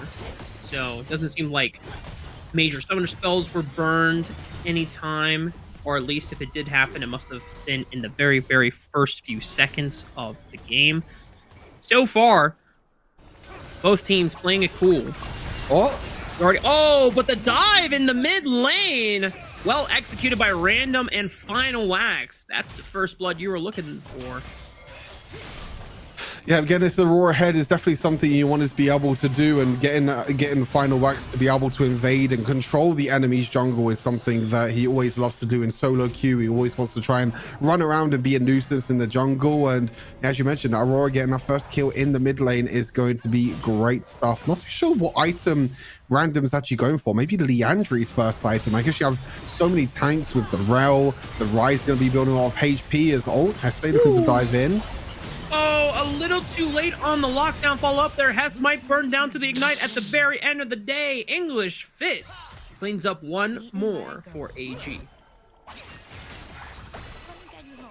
A great pick off there. She's really showing the Rel. You know, if you misstep as the owner, the lockdown from the Rel can be very scary. Speaking of more lockdown, the mid lane, Random getting a little bit caught out, but is going to be able to escape as well. So plenty of action across the map at the moment, and a lot of aggression of these players trying to get picks and trying to get ganks on through. Both junglers looking to be very, very aggressive. As I mentioned, though, I think Random is going for Leandri's first item, which I actually do like the adaptation of this item choice. Normally with Aurora, you go for like full burst damage with Infinity Orb and Death Cap, Awakened Soul Stealer.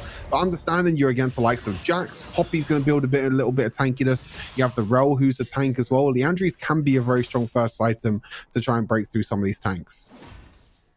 There it is. Random gonna opt in for that extra percentage max HP burn. And the nice thing about that passive of the item, it works so well with her first ability as well, since if you just wait on second casting it instead of just going for the tap, you get a lot more damage in the end. Hmm. As 667, just making sure that he is establishing lane presence against Dandelion's Camille. We got objectives spawning in the next 12 seconds here, Stu. Curious to see where the priorities lie for both of these squads. Yeah, I would expect the Baguettes to prioritize the Herald as they should do, as most teams should do, but knowing the quality and knowing the names on the side of Baguettes, we'll know that they'll just ignore the Dragon, as you usually should do in Wild Rift, because Dragons don't really give you enough stats for you to be able to be useful. But it looks like both the teams are going to be setting up for this Rift Herald. The TP actually comes in quite early from the Jax and might actually get caught out here. Yeah, Hess tries to lead the charge here, but a nice amount of damage from Random's Aurora does at least allow an equalized trade. 1-for-1 so far. The Poppy goes down. Rail. And now here comes the collapse, flashing for final wax, trying to look for the kick, finds the Sonic Wave. It didn't look pretty, but he gets the job done in the end. Dandelion forcing God's favorite back from defending the turret successfully, and is at least able to keep up the turret for now, but the ensemble will be the prize secured for Baguette. Yeah, Final X might need to warm up his hands a little bit after that one. That was a little bit of a misplay, a miss flash in the end, but maybe just trying to close the gap to try and hit, as you mentioned, hit that Sonic Wave in the end. But you're seeing the kind of power of Rel, though, in these fights, still doing a really, really great job at trying to control these fights and get picks off the side of Baguettes, and has found a few really, really good angles. But the one thing with Rel is that when you go in, there's not really a way of you getting out, Rafa. When you're in, you're just, you're fully in. You can't get out, and you have to be very careful, because when you're against the likes of, Leona with the lockdown, with all this burst damage, with so much movement spells for the side of Baguettes, it can be quite difficult. But so far, Rel has done a pretty good job to try and get her team far ahead. That's the same treatment too with Leona. Once you go in, there's no pulling out either. Just like prom night all over again, as Baguette's gonna see if they can find a way to wrap around Dragon Pit and set up for the objective. Meanwhile, AG doing their best to at least maintain pressure as well. But the fact that Dandelion has been left alone, isolated on the top side of the map, I don't know if he's going to have enough time to take out this turret completely, but could deal some decent damage with the Divine Thunder procs. Yeah, it doesn't have the demolish, so it isn't going to be able to take the tower maybe as quickly. Maybe going for something like Scorch or Brutal instead, just to get a little bit more combat power during the lane. But with that Jax going back up as well, both these junglers actually going for Divine Thunder, which again is quite interesting. I think it just shows how many bruisers and tanks are in this matchup. There's not really a lot of burst champions, so both these bruisers in the top side going for more sustain rather than more burst damage. You see a lot in Wild Rift that a lot of players just focus more on burst damage rather than sustain longer due fights. As Final Wax looks to be making a play here onto the Jax. Lockdown is there. Kick into the wall, 667, good night. AG try to collapse in at the reinforcements for their fallen comrade here. As English Fit sets up the Magnet Storm, but there's not enough damage coming through for the rest of AG. There's Pika P, unfortunately, on this Poppy, even with the Trinity Force at his pockets, or at his side, is still not going to be enough, and the Gets walk out without dropping a single man. Yeah, not going to be able to pick up anyone there. The tower dive coming on beautifully here for Baguette. 6,000 gold lead right now. You can see the jungle gold lead is getting pretty big, same as the bot lane and also the mid lane lead as well. Both these, all these leads in the for the lanes of Baguettes are getting quite big. You see Ocean Trident now being built for Random in the mid lane, so really stopping the shielding from the likes of Rel. You have Stone Plate on Poppy, which is going to be reducing that. And also the Jax is most likely also going to build stone plates, so a lot of ways for you to stop down all of the shielding, and just overall a very, very strong item. But now both the teams trying to set up a play potentially in the top side, and Camille does have enough wave clear though to try and slow this down, and will do, but Turkish Slide are not going to stop just yet though. You can see the desperation in AG. They know that they are down so much gold right now that they have to all in just to take out one opponent. And look, they get the job done eventually, right? Oh. Okay, Dandelion definitely made them work for it. But meanwhile, the Gets are able to force a counterplay on the other side of the... Oh, 667! He definitely rolled triple sevens on that play, able to outplay the 1v2. Eventually it goes down to My Little Pony on Lucian, but you know what? I will take that trade all day, every day if you are AG. A very rare mistake from Random and Final Wax meant the 667 gets the 2-for-1 trade into the top side of the map, which, as you said, he will take any day. Poppy trying to use the ultimate to try and escape, but it's going to be enough. The lockdown, the damage from the Lucian in the end is going to be enough. So overall, it is a 2-for-2 difference. But yeah, incredible play there from the Jax. You're just seeing how difficult it is to lock down the Jax and how much tankiness he can get from his ultimate. Yeah, just being able to dodge so many auto attacks thanks to the power of that counter strike. I thought that between Random and Lee Sin being mostly ability based, it should have been able to get the job done, but did not happen at the end of the day. Baron, though, has spawned on the map, and Baguettes are going to forget the Jax incident never happened and just look to take this objective off the map. Easy taken away, and you can see the cross map is just going to be a tower rapper. So but it's going to be a comeback gold tower, so you do get a little bit of extra gold now from the tower. But yeah, Baron going in the way of Baguettes just 11 minutes into this game really shows the dominance they are showing early on in this game. Now they're going to look to try and push all the lanes, and you'll be able to see the Baguettes are a team that know how to use their Baron, and they know how to use it effectively. You can see Random already pushing into this top side. You see Camille now going into the bot lane, is going to be pushing that in, and then you'll have the rest of the members in that mid lane pushing that in. So be able to push all 3 lanes at the same time, which is going to be very scary to deal with, because when you get split up, it can be quite annoying to deal with. Look at Random's damage, nearly half the HP of a Jax in one combo. Yeah, and this is where the teams can just choke and stranglehold another out of the game. Whoa! 3-man kick from Final Wax. Strike for the side of Baguettes. Rolling heads, and the rest of AG are forced to retreat. Flash comes out from English Fitz only to delay the inevitable there. Baguettes, meanwhile, continuing the chase on the bottom side of the map. Dandelion in the Baron lane, forcing this Rise to flee the scene. The second turret on the bottom side of the map, and Baguettes just continuing to steamroll this game. Now up nearly 10,000 gold at 12.5 minutes here, Stuart. Yeah, it's very scary stuff now. You're seeing players going back to base, items being completed, Grudge completed from Lee Sin, the Death Cap completed for Aurora, and the Mortar Reminder as well. So plenty of items being built now, and it just seems like AG in the end were just lining up for Final Wax's ultimate in the end. Like, they were all lining up. They were like, okay, Final Wax, you can get a 3-man kick. We'll be okay with that. We'll be able to survive. But no, they weren't able to in the end. There was just so much damage to be able to deal with. And you're seeing that it can be very scary now for the AG lineup to try and come back into this. They are going to look for a pick here. Actually, he only uses the ultimate defensively this time around. But Rel, that's pretty deep. Massive knockup.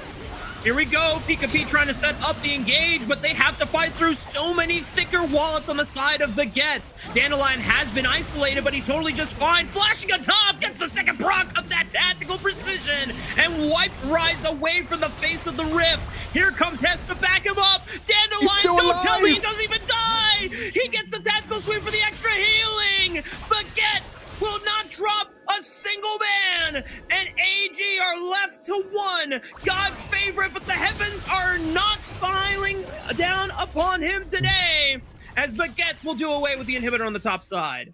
Just say the inhibitor, they won't go for the end just yet. You see that the Nexus shield is still available, so they would be very, very greedy with low health bars as well to try and go for the end. But you're seeing the micro play and the playmaking potential that this Baguette lineup has, and why they have such a star-studded lineup as well. They have so many big names, so many big players that have been around the scene and played Wild Rift ever since the start of the game. These players are always at the top when you look at the rank ladders. They're always at the top when you talk about esports in EMEA and with Purge tournament as well.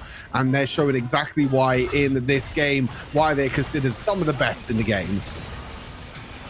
Oh boy, 667 was able to outplay the 1v2 last time, but in a 1v3, that ain't happening again. Final Wax gonna try and occupy the top side of the map. Baron is about to spawn, and Final Wax is strong enough to handle himself against 2 other opponents from AG. And with the minion wave starting to pile on up through the bottom side of the map, someone from AG is going to have to answer it, Stuart, and I think that's going to be the triggered pull for Baguettes to start up the Baron.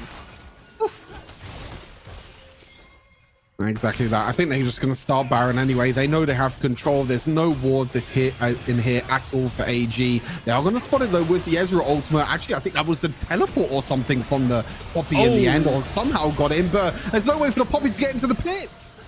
Yeah, the Realm Warp attempt by the Rise to at least give Poppy a way into the Baron for a steal, but at the end of the day, Stuart, thick wallets is what makes the world go round, and Baguette's world is spinning all over AG in this game one. 6-6-7, the flash counter-strike tries to look for it, but the immediate cleanse from Randomito. Oh, the true shot barrage. Well, I was gonna sing his praises, but he does get knocked down in the end, but it is down to one last man once again. Ezreal, is he God's favorite? Is he the chosen one? Gets locked down by the Leona. One more tactical precision, not enough. Maybe divine intervention is at play here. Dandelion tries to flash on forward. God's favorite is able to pick up one, but cannot do it all. The heavens choose Baguettes for game one.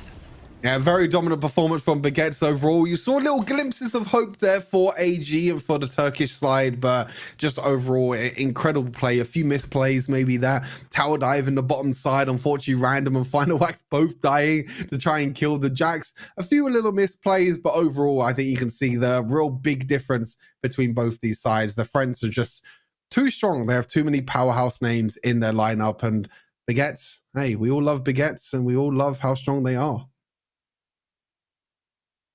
Nothing else to say there, Stuart.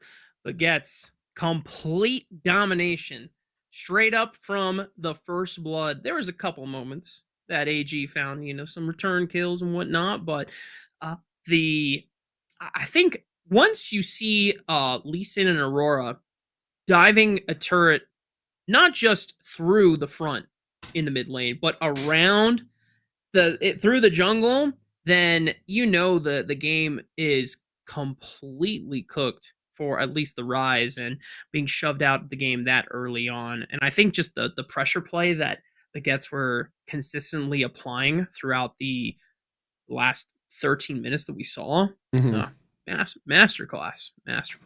It is indeed, and it just shows like I said, the names that are on the French side. And when you're loaded onto the Rift and you see them names and you see what you're coming up against, you just think to yourself, hey, we got to come up with something new. We got to come up with some spiciness to try and take them down, because you already think to yourself that your backs are against the wall when you're against a team that are this strong, that have been at the top of the game for many, many years in Wild Rift. And they tried the Rel. I think the Rel worked a few times very, very well. You saw in some of the fights the AoE damage and the craziness that can come in with the Rel, and the tankiness as well, the crowd control and what she can bring.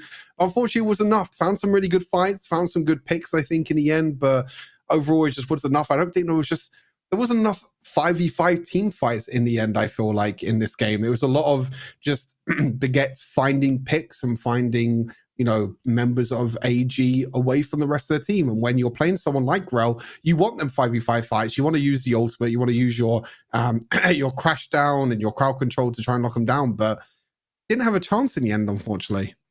Yeah, and I think it was just a mismatch of the damage profile that they wanted, because the Rise was the linchpin that would have paired really well with the Rel. Well with the Rel. Say that 3 times fast, by the way.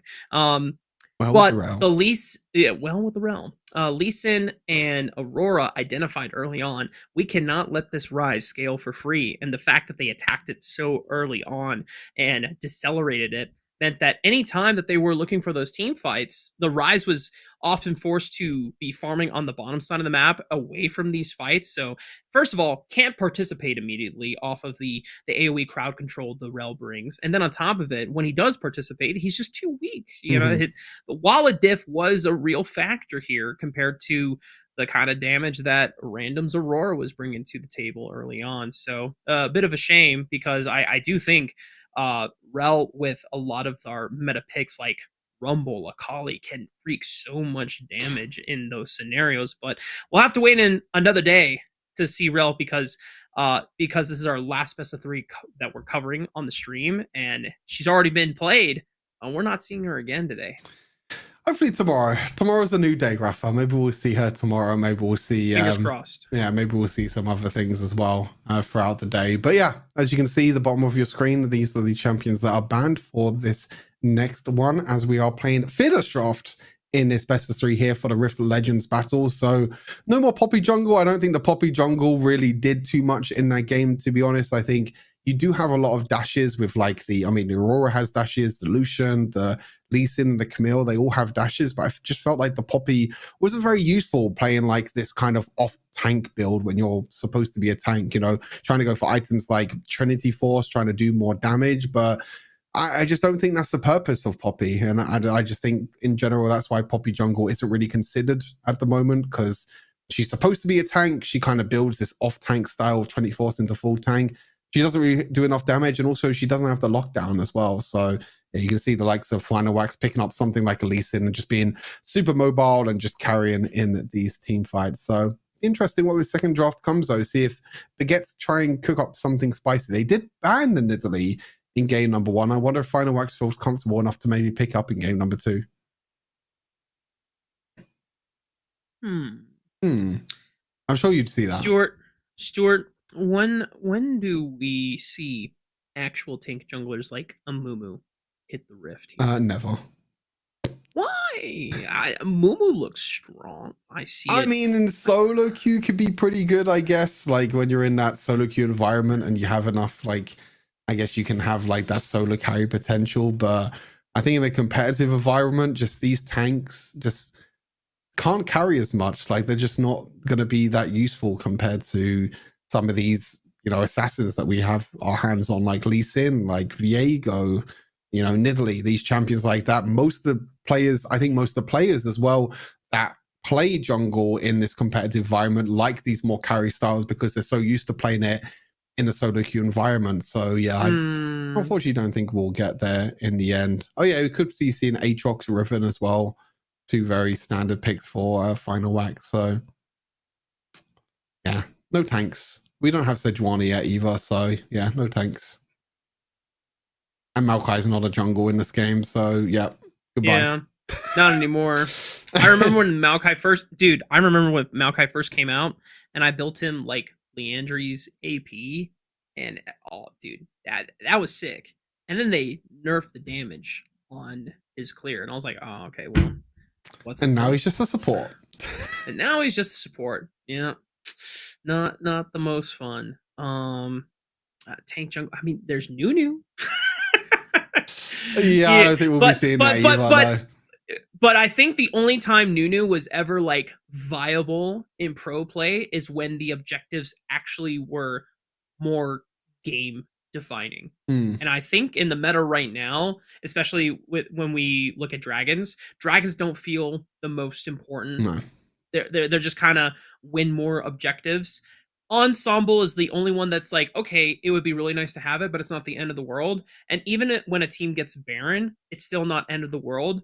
And you're not picking a Nunu just to then fight for the Elder Dragon at super late game, right? No, exactly. So, yeah, I think we saw like maybe last year or might even be this year, there were some players in China going Nunu support, which was quite interesting with Aftershock and everything. So there are a few games over in China where I think they were cooking up something with supports with Nunu, but that's the only time you get to see like these tanks in general. It just supports, like supports of the playmakers, supports of the tanks, and that's kind of really the only tanks that you need for your team. Sometimes there are some top laners that build more tankiness, like maybe a Poppy, but even outside of Poppy, you don't see Ornn too much anymore. Ornn used to be quite strong as a tank in the top lane, but you don't see him too much anymore, and you see these bruises instead. And until something, I think, drastically changes,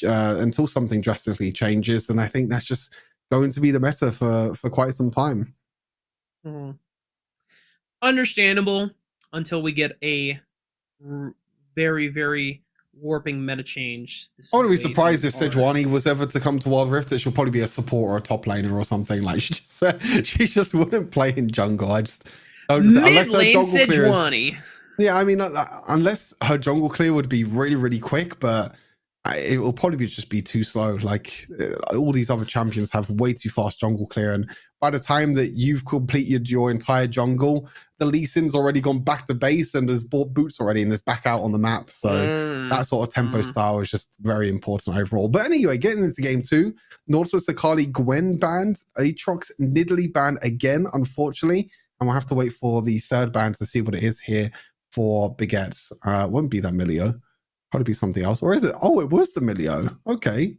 Interesting. Lost ban there for Baguettes. Maybe they realized something that we didn't. But that does leave the Bard open. El Bardio. First time today. I think it's been banned in every game, right? So first time it's been picked today. Nicely done. Okay, well, AG get their hands on one of the best playmakers in the entire game. But living by the Bard is such a treacherous lifestyle, Stuart, because those tempered fates, they can easily be game defining in both the best and the worst ways possible. So we'll see how well English Fits can pilot this champion, as Baguettes are gonna lock down a meta favorite in the Rumble for more than likely random in the mid lane. But we'll see where it ends up going in the end. Do Baguettes just want to slam their supportive choice since they already know it's going to be a Bard? No. Oh, Fiora! Is Final Wax putting his Hueba cosplay on? Are we going to see some Fiora in the jungle? I don't know, because this is a very comfortable pick for Random as well. So I think they have a lot of flexibilities. Baguette, Random's always known for being one of the best Fiora players and has always said about how strong he thinks Fiora is and how much he loves playing Fiora. So it's very much a Random champion. But then, like you said, so is Rumble as well. So I think we just got 2 picks for Random at the moment. But again, they have that flexibility, which I think is big. I wouldn't be surprised if Final Wax would also pick up the Fiora. Could be something that he can play as well. But yeah, I'd be very worried if I was AG right now looking at the first 2 picks for Baguettes. They are going to match up with a Wukong and a Swain. So a lot of lockdown, but you have to be quite careful here, like you said, with the Tempered Fate, because if you use Tempered Fate at the same time as like Wukong ultimate or Swain using his ultimate, it's not going to be that useful.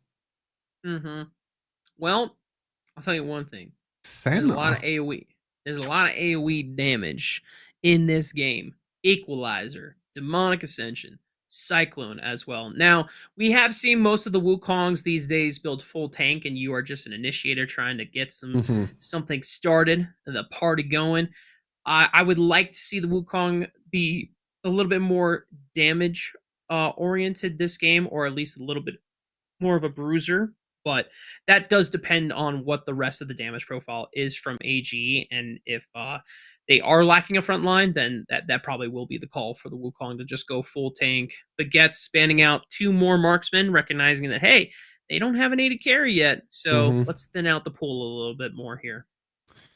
I wonder what this Senna is going to be paired with. I mean, you could just pair Senna with someone like a Rumble, I guess. That probably could work completely fine, but I don't know if that's something that Heste or Jash is going to be comfortable on in the bot side, so it'd be interesting to see. Could be Ornn in that bottom side. Okay, so this is more of a style that you usually see with Senna. Senna with a tank, Senna with a bruiser in the bottom side. With Ornn can also be very, very powerful. So I think it's going to be Jash piloting the Senna, and then Heste is going to be the Ornn. As I mentioned, Ornn top lane is not really a thing, but Ornn support is actually very powerful with Glacial Augment and with so much crowd control in your back pocket, as well as the passive as well, being able to give one of your allies the ability to buy items outside the base. That in itself can also be very, very powerful. Look at the last 2 lock-ins, though, from AG, Hecarim and Zeri. So, not only another champion that excels in the AoE in the team fight, has that AoE fear with the ultimate, the Onslaught of Shadows, and then Zeri is just going to try to live her best life in the chaos, thriving with her own mobility and just having to peel for herself. But the Nocturne, as you called out, from Baguettes, surely that is the jungler of choice for Final Wax, and by using the Paranoia to cloak the entire Rift in darkness, as, oh boy, we are already 3 minutes into the game, and that's first blood on the table for Baguettes. Nice solo kill onto God's favorite. So it looks like to start off the game, it looks like the duo lane was actually put into the mid lane here. Oh, never mind. Oh, never mind. Oh, we're going back. Oh, we went back. Gamers, I'm gonna pull out my Men in Black little flashy thing and just, you know, look into the screen. Pew, flashbang. What you saw was not the 3rd minute into the game. We are in the beginning of the game. Nothing has happened.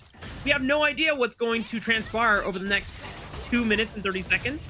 Already some little Tango Django action in the mid lane. Dandelion forced to walk away, but does not pop flash. He holds his cool here.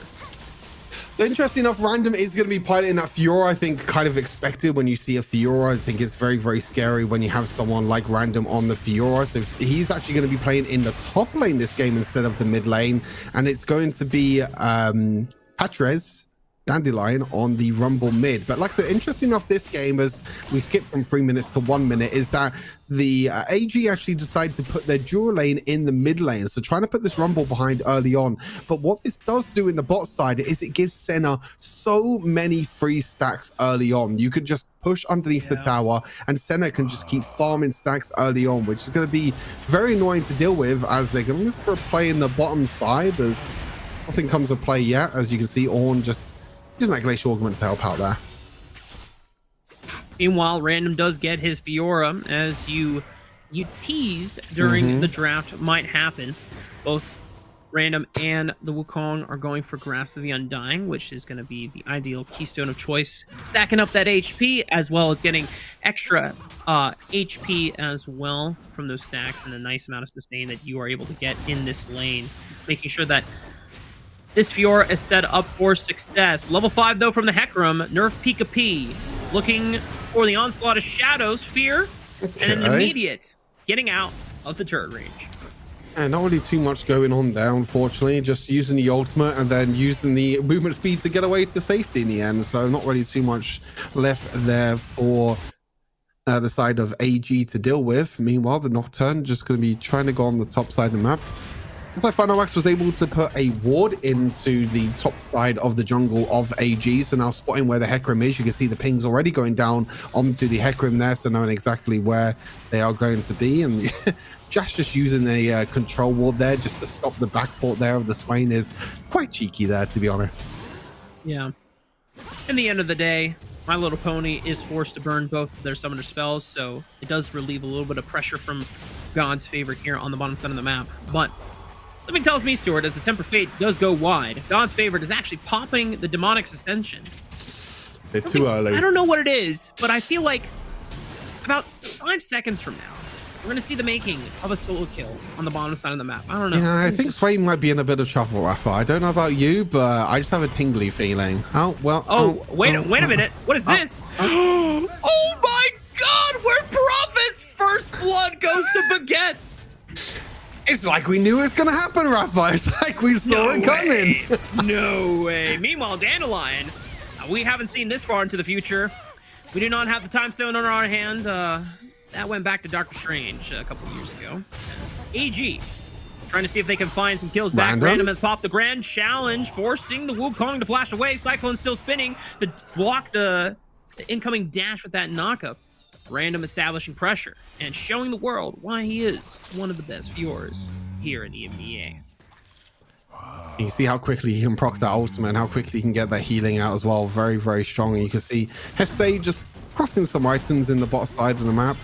I'd love to see, I would love them to add something onto Wild Rift to see how many souls Senna has, because they have it on PC League now, right, where they have like the little number. You don't have that on Wild Rift, unfortunately, so you can never really tell how many souls the Senna is on, but I'm sure the Senna is on plenty of souls because she's been able to stack up on this Swain early on. Actually just rushes straight into a Manamune, so just going full damage build as well on this Senna, which you don't see too much. Sometimes you see this more utility build with Senna, with like Iceborne Gauntlet, with Glacial Augment as well could be another option, but of course this time with Glacial Augment on Ornn you don't need that instead, but even has Conqueror as a keystone as well, so yeah, plenty of damage coming on through there for the Senna. Yeah boy, and then with every soul increment you're getting further and further on that attack range. Senna's going to be hitting from a mile away like a truck. Speaking of trucks, that's a big one from the Call of the Forge God. Beautiful. God's favorite gets ignited. Dubstep as Hess just walks away. Cool guys don't look at explosions, but meanwhile, Hess has got to get away from the explosion of My Little Pony. He gets ran over by a rampaging Centaur there. Nerf Pika able to equalize the kills 1 for 1. Yeah, very well played there overall. Great Tempered Fate to actually stop the engage from Baguettes, but also just follow up afterwards as well with the first ability, being able to lock down both the Senna and the Ornn on the backline. You can see the follow-up from the likes of the Hecarim and also this area as well can definitely do a lot of damage as Random going head-to-head again, trying to battle it out again in this top side. Ultimate comes on through, actually parries away the Cyclone as well, Rafa. But here comes the Horsey, just in time. Oh, just in time. The onslaught of shadows is the undoing of Random at the end of the day, but here comes Final Wax. He pops the Paranoia, trades a 1 for 1, and ensures that Random does not go down without some vengeance. But hang on a minute. Hess was not able to bail out Final Wax, just a little too close to the sun on that play, and this is going to give up the opportunity for AG to get the ensemble. Yeah, the pony's starting to be quite strong here, Rafa. 4-0, starting to cook up a bit of things, and the Horsey's starting to get a little bit fed here, Rafa. And I'm a little bit worried now for Baguettes as the movement comes on through as well. Was very, very clean as well. Actually dodging away from knock-up from the Ornn. You see the movement speed starting to be a really big problem with the phase rush. Can probably go back to base now and buy that Trinity Force. Yep, that's exactly what he's going to build up. And he's going to go for that Black Cleaver as well. So this Hecarim is starting to get very, very fed this game, and I think they might struggle to try and lock down this Hecarim as well, because if you think of crowd control that you really need to lock down this Hecarim, it's only really the Ornn Rapper that they have, and that's about it. Yeah, there's no single target lockdown unless Final Wax is able to stick to the Hecarim long enough for the fear to at least go through. But still, even if he's feared, this pony is still running at 600 miles an hour. Yeah. So it's not going to really do you any favors for Baguette, the fact that they do not have really guaranteed reliable lockdown, because even a Call of the Forge God can just be dodged with how fast this Hecarim is moving. Random. Oh, Hess, Call of the Forge God, goes wide. It was flashed away. Random, just one more auto attack. Oh, the riposte! Well played from the Grand Duelist himself. Random gets the, I guess it was kind of a 1v1 since the Call of the Forge God didn't actually land there. But first brick does go over to AG. Yeah, first blood does go over in the bottom side to AG. Hecarim unfortunately misses the ultimate there. A bit of a whiff, but it's going to try and pull the Rumble back. It is going to unstoppable. 5-0 now, but meanwhile, while this is all happening, Baguette's actually pushing into this top side and going for the tier 2 tower. They're not going to be able to get it in the end, but that is a lot of damage that Random can look to try and split push later on if he builds something like a Hole Breaker. So they do use the Herald quite well, AG, but on the opposite side of the map, Baguette's do well with the cross map to try and stop the aggression from AG in the end. Dragon is alive for the taking, but as you've mentioned, Stuart, I really no teams want to go for crap that. About dragons. Yeah, that dragon is only going to be secure. You know, I really hope that, like, with the new, you know, Ionia theme map that's coming out next year, I hope they change dragons. I just hope. What if dragons are just removed from the game and you get a completely new objective in Ionia? What if there's like a different type of epic monster? Because we don't have a herald, we have an ensemble. What are you cooking? Listen, man, I haven't burned anything yet. I'm just saying it's all hypothetical. That could be the crazy thing for Ionia map, that they have this new neutral objective. Hang on, God's favorite pops Demonic Ascension and forces everyone from Baguettes away. Hess does find a decent knockup with the Call of the Forge God, but no real follow-up on top of it. So that's 2 ultimates traded. Oh, that's another ultimate trade as well. Looks like they're just going to dive in onto the center as well, and they go a little bit too far, I feel like, onto the center, and she stays alive. Oh my God! Onslaught of Shadows, that is one fast pony. Nerf Pika just rampaging through the front lines and gets the hell out of there as he's taking way too much damage, and the rest of Baguette starting to swarm in on the isolated Wukong. That monkey is going back to the fountain, and Baguette's able to at least keep the gold lead somewhat in their favor so far.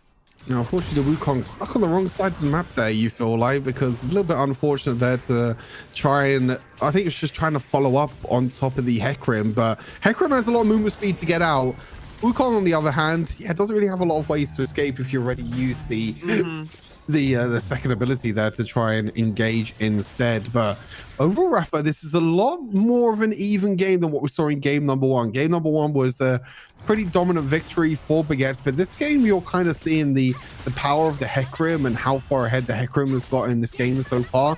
And also the scaling for AG is pretty decent as well. This Wukong's going to get very tanky and very annoying to deal with. The Zeri is scaling up as well. It looks like building Runans as the second item. So I think AG have a lot of scaling here to actually go head-to-head here against Baguettes. Yeah. It's all on Nerf Pika P and how well he could pilot this Hecarim.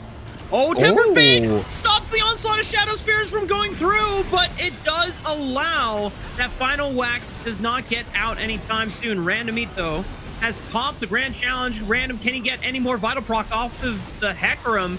As it's the rest of Baguette's trying to step up and occupy the damage here. Equalizer doing hell of work.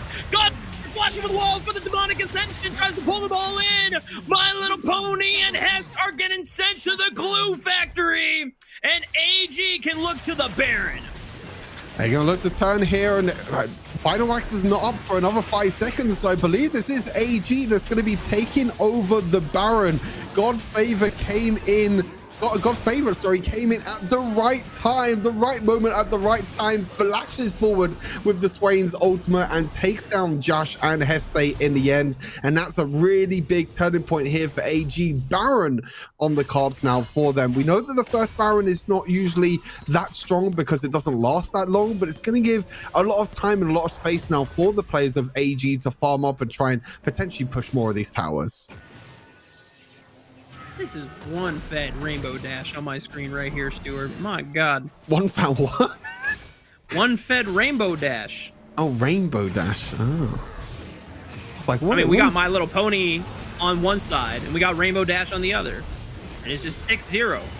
Death Stance acquired. Tempered Fate. Oh, that's beautiful. That's a beautiful Tempered Fate. Get into the back line. Oh, but the knockup from Hess prevents Nerf Pika P. We're looking with that onslaught of shadows. That was the combo that was going to be so beautiful.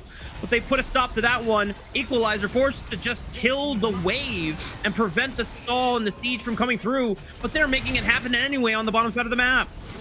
I think you saw why Baguettes banned the Hecarim in game number one, if I remember correctly. That game number one, they banned the Hecarim, and we were thinking to ourselves, why would you ban the Hecarim? I think Pika P is actually showing this game why he should be fitted on this Hecarim.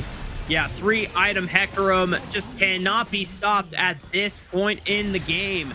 Has so much sustain, so much damage, so much healing, and another Tempered Fate beautifully set up right on top. 667 flash over the wall, no fear whatsoever. God is on their side tonight, as it is the rest of AG leading the charge against Baguette. Absolutely crazy. The engage again, these Tempered Fates from the Bard have been near perfect every single time. There might have been a few where the engages could have came in from the Hecarim or the Wukong instead, but my God, every single time he finds them, the team are just on the same page every single time. The Hecarim's going in with the engage, the Zeri dash over the wall as well. And they'll finally pick up a dragon. They're like, yeah, there's a dragon on the cards. Okay, I guess I'll pick it up. Random though, trying to find a kill. He's gonna flash forwards. Didn't quite get the timing on the Vital Proc outside of the stasis. Does get the kill in the end, but gets trying to stop the hemorrhaging that AG have inflicted upon the Baguettes in this game too. They're gonna look for the multiple pushes. Wait a minute. These picks, if they are stagnated, could give Baguettes a window to get so much done macro-wise. Nerf Pika P trying to defend the remnants of his jungle, but he's got to give it away. He has to be very self-preservative and just abandon these resources while his team is down numbers. Does give Baguettes a little bit of time though to try and take some of these towers. They're all going to take a mid lane tier 1 and a bot lane tier 2. So them few picks they were able to get, it was just the Swain overextended on the bottom side. No need to stay on the bottom side there for so long. The rest of your team's already gone back. Just go back with your team, and then Bard being caught out as as well. Unfortunately, a pretty bad place to recall in the end, and that does mean that there is a chance here for Baguettes to come back a few kills, and they are still in the goal lead, Rafa. Even after everything that's happened in this game, they are still in the goal lead. Now they're going to go in on Zeri, and Zeri might be one shot.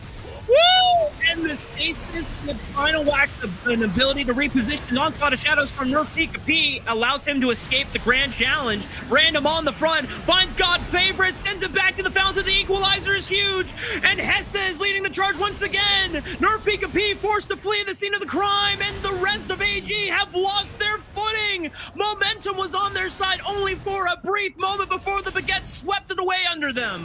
And you're seeing how scary this ultimate can come in. The ultimates can come in here for Baguettes. As soon as everything goes dark with Nocturne, you don't know where the Ornhorn's coming in. You don't know where the Senna ultimate is coming in. And because you have the darkness with the Nocturne and this insane combo of ultimates afterwards as well, if Baguettes are the ones to engage first, they're the ones that can use the go button. And you saw the Zeri just went from 100 to 0 so quickly. There's no stasis on this Zeri. I'm not too sure why this Zeri goes for something like Gale Force this game when you have a Nocturne jumping on top of you. You have the Rumble ultimate as well. You have so many ultimates that can one-shot you. You need a stasis on this Zeri to stay alive. And say goes for Gale Force, so yeah, I guess more dashes to just die. Yeah, you have to be insanely precise on the timing of skating the wall if you're trying to bait out Final Wax to your position before he blows you up. But because this is a one-shot assassin build from the Nocturne, I think he's going to be able to get that consistently off every single time. So I'm with you in the same boat. And Baguettes, even though things were looking a little dire, it looked like AG had the composition of their dreams finally going forward for them. Nerf PKP, yet to die this game, is going to have to pull off a miracle if he is able to save his base from going down under. Baguette still on the push, sieging in multiple lanes and forcing AG to the brink. You see now how scary the Fiora is on the side lane. The Wukong only has 9,000 gold. The Wukong doesn't even have 10,000 gold yet. Three-man Tempered Fate. Can they follow up with the Onslaught of Shadows? But he's nowhere quite near as he is forced out of the fight early on. Onslaught of Shadows is still at the ready. Finally goes in. Only it's a two-man fear. Not much to follow up on. Wukong is the first one to drop. And the Hecarim is trying to flee. Hold trying on. to sustain back up. But BB have lost out 3 members. My Little Pony and Hess are forced to retreat. They took out an inhibitor in the mid lane and the bottom side of the map, but AG hold their ground for now. And Final Wax was trying to jump in onto the backline, but just didn't have enough damage in the end. The Hecarim actually saves his ultimate, doesn't use it on the backline, but instead waits for Final Wax to jump in and actually use it defensively instead. And Rafa, this might be us going to game number 3. There's only a Senna and an Ornn, and the whole squad of AG are looking to push on through. They're trying to kill the minion wave as fast as possible. The Tempered Fate stalls time for now. 900 HP on the Nexus, but there's no more minions there to push. They have to wait another seconds. My Little Pony and Hester are looking for the chase. And AG's hopes and dreams have been dashed away. Baguettes are able to hold the line for now. Dandelion is using the portals to try and cut off the retreat paths. If they can find Nerf PKP, it is so game defining as he barely makes it out alive. Oh my, the timing there on the ultimates again was kind of the misplay that we were talking about in Champion Select, Rafa. The Tempered Fate was great, it stopped the Senna, but then Hecarim just needed to be patient, wait for the Senna to come back up, or at least try and attack the Nexus to end. But unfortunately, in the end, the minions, Heste's ultimate was enough to clear on through, and now they're just going to go for the Hail Mary to try and stop this Elder Drake. Elder Drake up on the table, 4K HP, and Nerf PKP's first death of second game of the series might just be his last, and the one that defines the rest of this series as Baguettes secure the Elder Dragon, do away with the biggest threat from the Turkish squad, and the French are on the march. They are looking to push into the base and destroy the Nexus once and for all. And the Baguettes come victorious. It wasn't easy. Game number 1 was pretty easy for them, but this game number 2, they had to sweat for it in the end. A 20-minute back and forth game. there was so much hope in this game for AG. I felt like they had it in them. The Hecarim pick in the end was so huge. It felt like a really comfortable pick. You know, you saw so many engages, so much dodging in terms of the abilities in the end, but just a few misplays in the end, you know, going for the end instead of maybe preparing for the Elder Dragon instead, which was coming up as well. Just so close in the end from AG, but Baguettes again showing their clutch factor in the end and showing why they're still considered some of the best in EMEA. It's just mind-boggling to see them be able to bounce back in such grand fashion. And I think the only appropriate way to summarize that series and especially that second game there, Stuart, Vive la France. Boom. That's the tweet. Clip it, ship it, Viva send it. la France. Vive la France. S'il vous plaît. Baguettes will advance to the third round. And I imagine that at some point before we close out the stream, we'll get a chance to look at a updated bracket, or at least some version of an updated bracket. Perhaps, maybe so, Stuart. Correct me if I'm wrong. Hopefully we will be able to. It seems like only half the games have finished, so the other half have not actually finished yet, but maybe we can show some of the updated bracket. Of course, we know now that Baguettes are moving into the semi-final, but we'll have to see who they're going to be playing tomorrow in that semi-final. But in terms of games today, that's it for today. You know, there's no more. We got 2 best of 3s today, which was all good. That was all good. 2 fun. quick best of 3s, 2-0 sweeps. Boom, boom, boom, boom. Boom, boom, boom. Yeah, boom, I was just blam, like, and oh god, bam, boom, kazam. boom, blam, bam, wham, kablam. Now we're getting out all the nonsensical words. All the spiciness to end the stream. But yeah, we should be able to get somewhat of an updated bracket. Of course, not all of the games are updated yet. For those who want to carry on watching some Wild Rift action, you can head on over to the EMEA Discord. I'm sure Purge will link it into the chats now. But there'll still be some co-streamers as well that I'm sure will still be going ahead with, if there are still some games left, there might be some other co-streamers which are covering some other games as well. So make sure you keep an eye out on that one as well. But yeah, we're just waiting for an updated bracket here, Rafa, before we close out the day. But hey, you get to see some... You saw some EMEA action. You maybe saw some global action a couple of weeks ago in Vietnam, but now you get to see some EMEA Fiesta. It's not maybe as highly skilled as someone like Long, for example, on the Vietnam stage, but hey, that's why we love Wild Rift. It's just a non-stop action all the time. We love it. Yeah. I mean, the Wild Rift magic is in the air, Stuart. And like we mentioned at the beginning of the stream, since our lives have crossed paths once again ever since the end of September, beginning of October, I think it was in that period. And then who knows? We'll see how much longer our paths remain intertwined for the near future. Can be another 3 years, please. If it's another 3 years, we'll be like, all right, well, Stuart, how's it going? You have kids yet? You know, do I have kids yet at this point?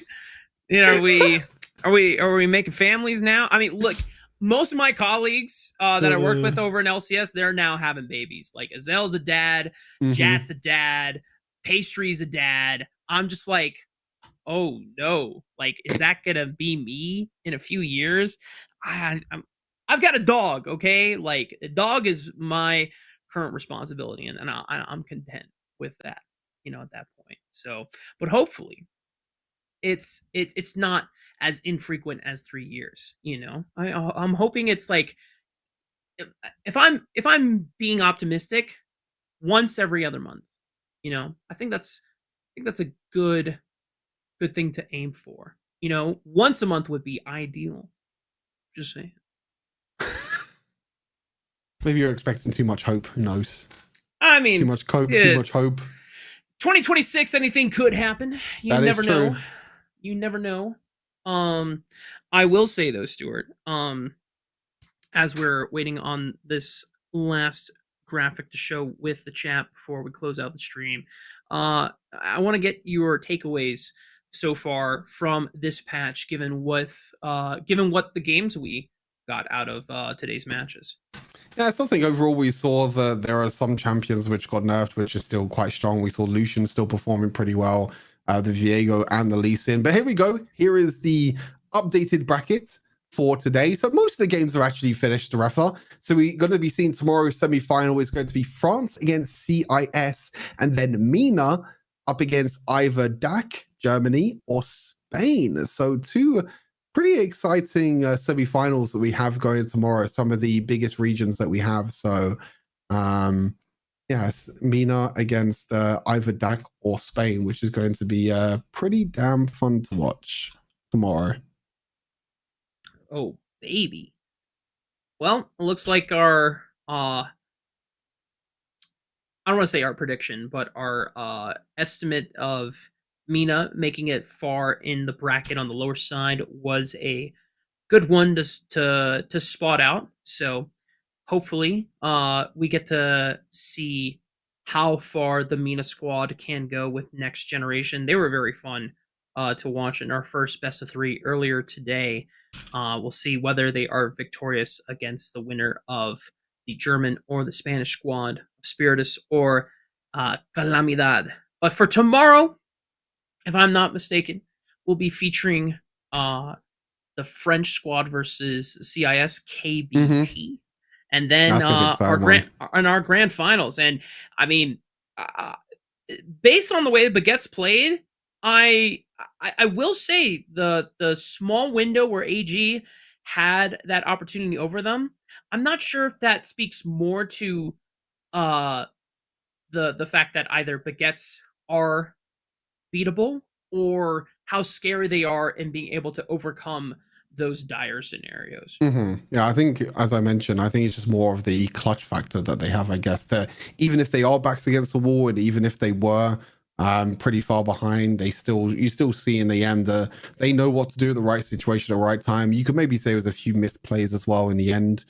You feel like from the Turkish squad, that push right at the end as well. So yeah, pretty scary stuff as well. I just got word that the DAC versus Spanish series is currently 1-1, and we'll be able to raid Michael, who is actually co-streaming the other series that is going on at the moment. So when we are done here, we should be done fairly soon. We can get our faces back on the stream, and we can close the stream for today. And then if you want to, you can go and carry on watching some more EMEA action over on Michael's stream, because he'll be co-streaming the DAC versus Spanish series, which is just about to go into game number 3. So that is some pretty exciting stuff to see who will be the other semi-finalists. But yeah, Rafa, thank you again for joining me. As always, pleasure sharing the desk with you, and I'll see you back again here tomorrow, which will be some exciting stuff. We'll have the semi-final and the final tomorrow as well. But to everyone in chat, thank you very much for tuning in. Again, as I mentioned, be sure to stay tuned. I'm going to go and raid Michael now over on Twitch, so you'll be able to do that. If you're on YouTube, then you can go over to the Twitch channel. I'll leave the link in the YouTube chat. But until tomorrow, thank you all very much for tuning in. We'll see you again tomorrow for more Wild Rift EMEA action here for Rift Legends Battle. Until tomorrow, take care. Bye-bye.